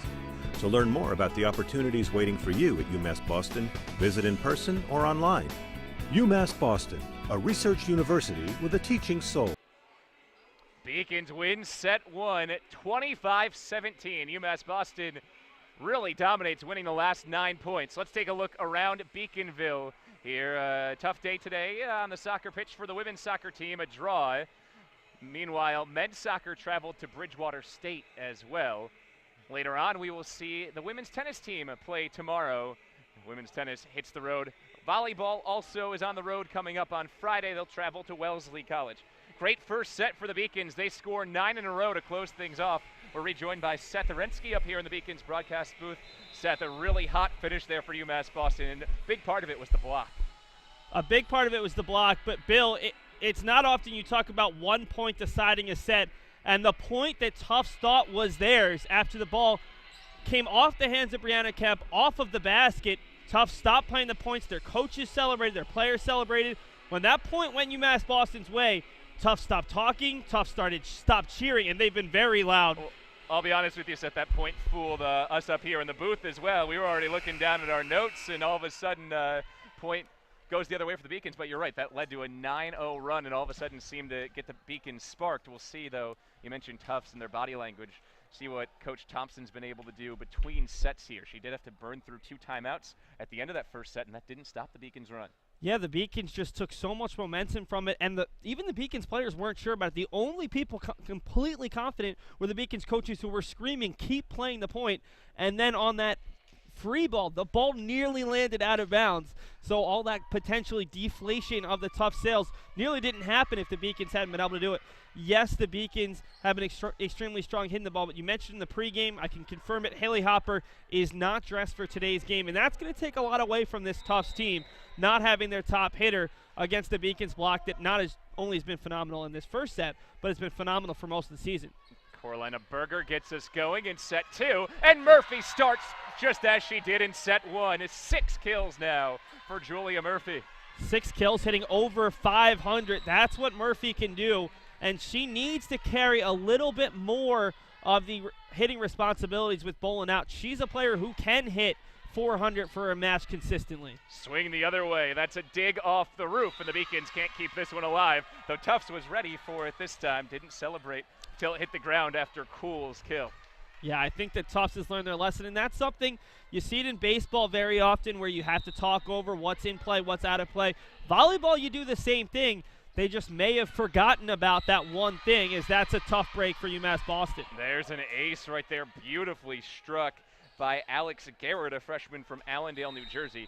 You mentioned Seth, Haley Hopper is out today, the leading hitter for this Tufts team. It's reflected in that first set. They only hit 050. Beacons get a swing and a kill from Blair Boyer.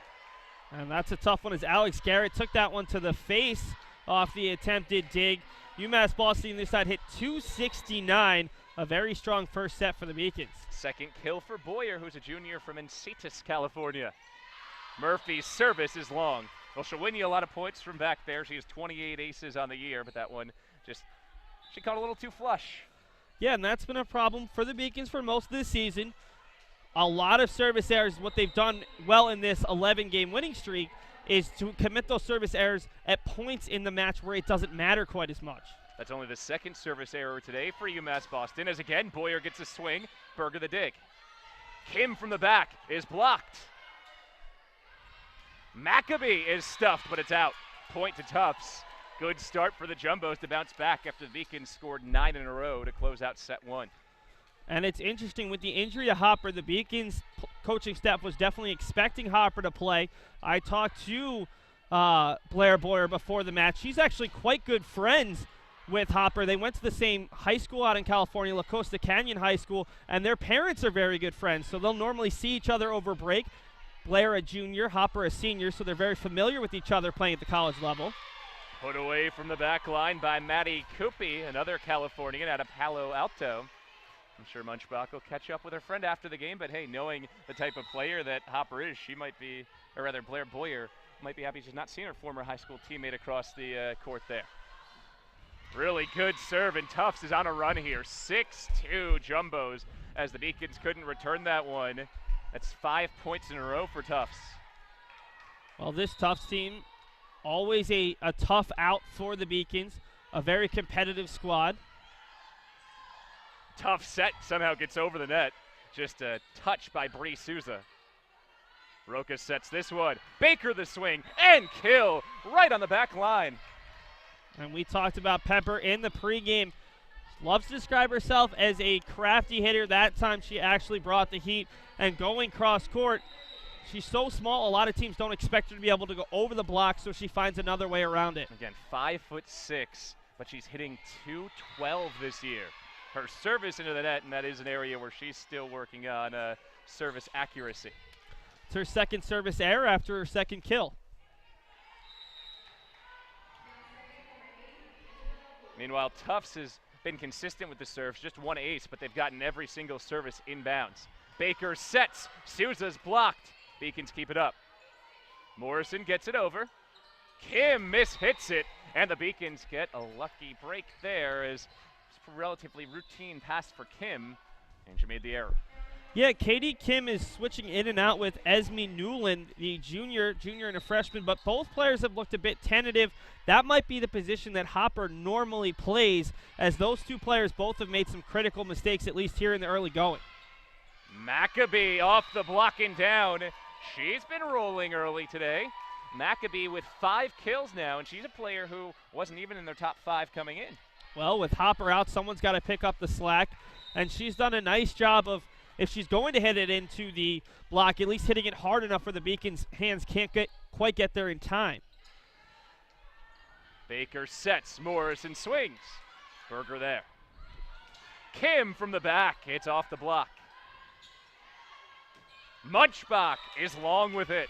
No deflection on the way through. 8 for Jumbos as they have their largest lead of this second set, and Coach Condon calls time.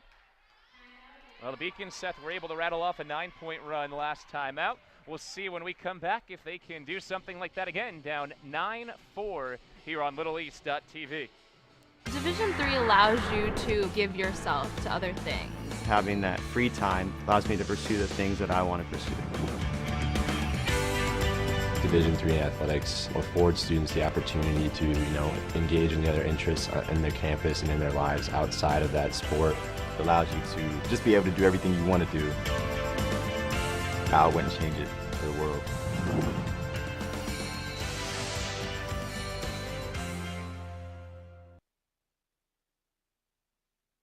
Tufts has bounced back well here in the second set after the Beacons scored 9 in a row to win set 1. It's Jumbo's 9, Beacons 4 here in the second set with Seth Orensky, Bill Spalding. Glad to be with you on LittleEast.tv. Beacons are 12-3 this year, winners of 11 straight.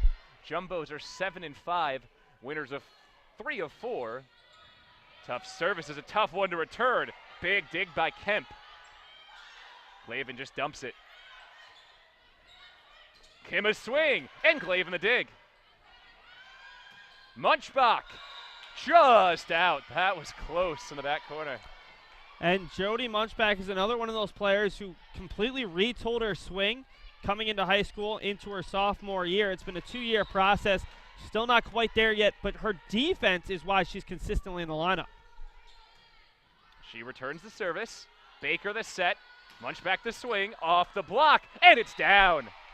Beacons end the slump and pull back to within 5.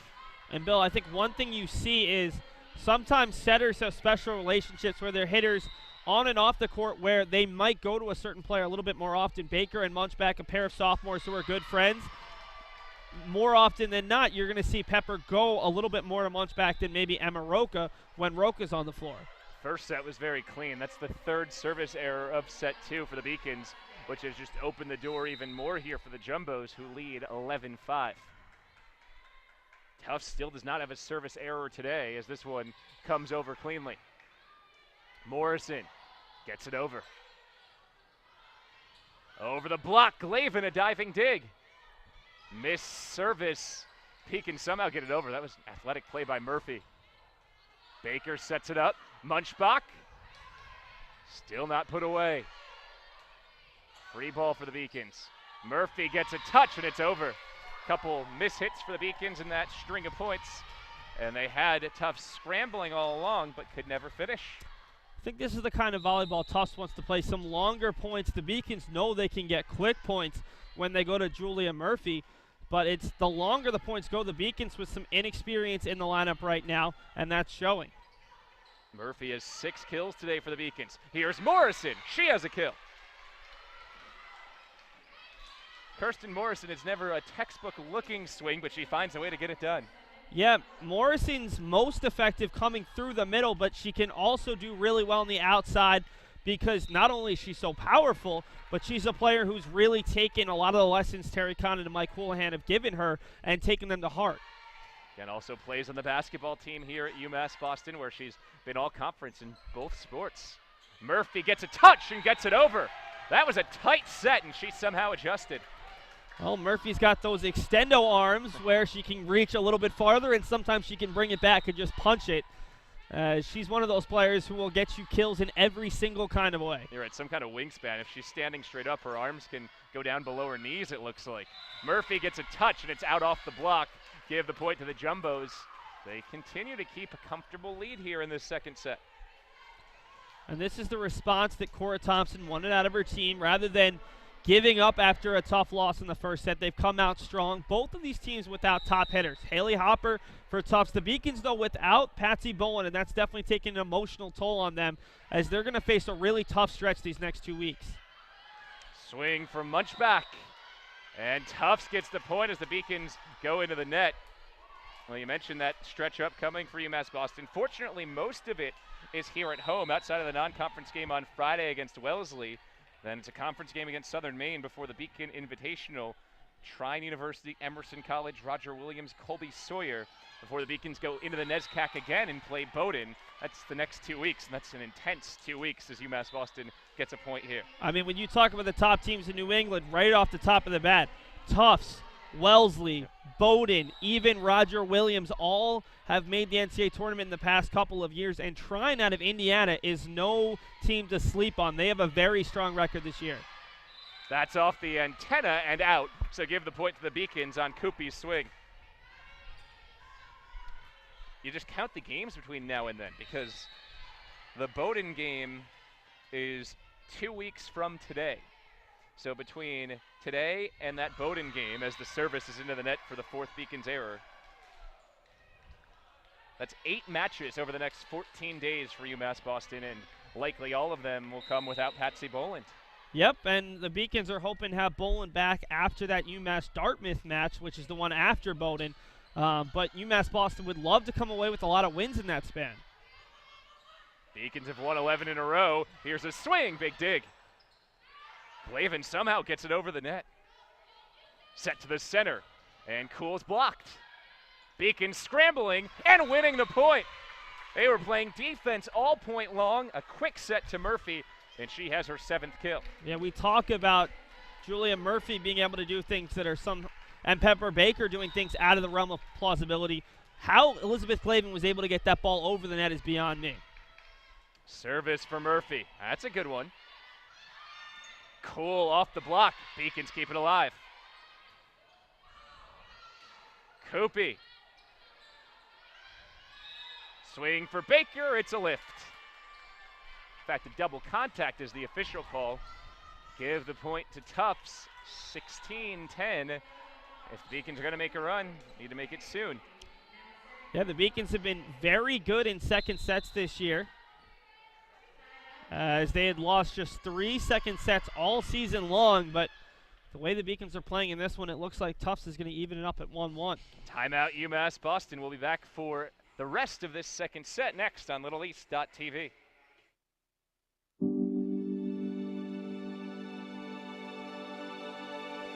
What separates UMass Boston from other schools is the fact that a large percentage of students commute. For me, it takes 2 hours each day to go to and from school, but every second has been worth it because the students that come here are serious about learning, they value their education, and understand where it'll take them in the future. This is what UMass Boston means to me.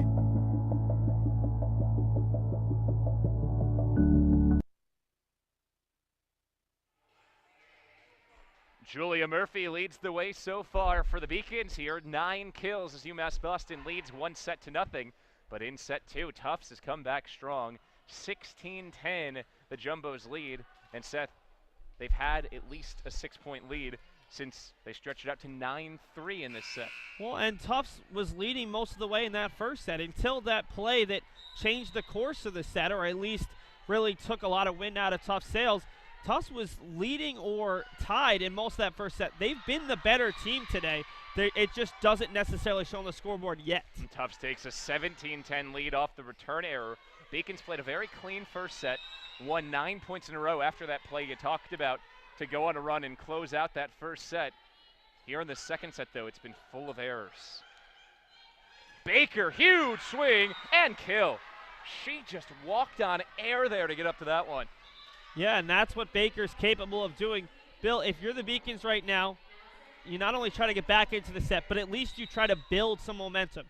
A 1-1 tie after 2 sets isn't the worst thing, but coming out flat to end this set could really dampen any chances of finishing off the victory in 4 or even winning it all. Hard to keep momentum with the service errors, a 5th service error in this set. 7-point lead, and 5 of those points have just been handed over to the Jumbos so far in this set. And Tufts, for their credit, has been very clean. No service errors yet today. Only 1 ace, but they're forcing the Beacons to make plays. Maccabee has another kill. 19-11.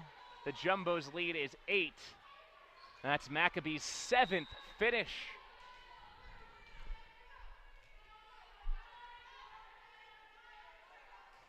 Well, Beacons made a 9-0 run last game. Now would be a good time for another one of those. Off the block, Jumbos keep it alive. Morrison can't put it away. Powerful finish by Elizabeth Ahrens. She got a perfect set, and it was going into that swing 100%. And I think the difference between these 2 sets is Tufts is not only playing better defense, getting the block up in time, but they're avoiding the Beacons block. Beacons had 10 block assists in set number 1. Morrison is blocked, goes right back over, and Tufts keeps it alive. From the back, Koopy puts it off the block and down. Out of the last Beacons timeout, it's been 4 consecutive points for the Jumbos. Beacons are 5-0 this season at home. They've only dropped a set in 2 of those matches. In this win streak, the Beacons haven't dropped very many sets at all in their 11-game win streak. They've only had to go to 5 sets twice in that 11-game win streak. Another tight set from Baker, and Sousa couldn't play it. Just a passing error by the Beacons.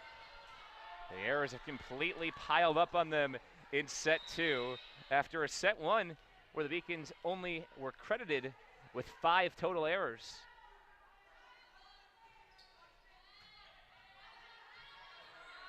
Morrison off the block. But the Beacons struggle on the return. Just a sloppy second set, and it's 23-11. It's a lack of communication. It's a lack of precision right now for UMass Boston, and I'm sure the Beacons coaches are going to try to light a fire under them before the third set, trying to get back into this match. Mike Houlihan off the bench right now, trying to shout out some instructions to the squad. Jumbos get another look from Maccabee, and she has her 9th kill. That might be the biggest adjustment to come between these sets. Get the block to Maccabee. Maccabee's been very good, and I'm sure it's a player that the Beacons didn't stress scouting, but you have to adjust in matches just as much as preparing before the match. Set point for the Jumbos. Beacons dump it and win a point back. Well, 24-12, UMass Boston is going to need to do that at least 12 more times in a row to keep this second set alive. Set point number 2 out of a possible 13 here for the Jumbos. Well, and Emma Roque is not a very offensive setter, listed at just 5'6". She doesn't go over on 2 very often, but that was a good opportunity just to get your team a little bit of confidence. For the set, it's off the block and out. A kill for Ahrens, and the Jumbos just roll through set number 2, 25-12. So 2 sets, neither's been close, but after 2 sets, our match is close. We're knotted up at a set apiece here on LittleEast.tv.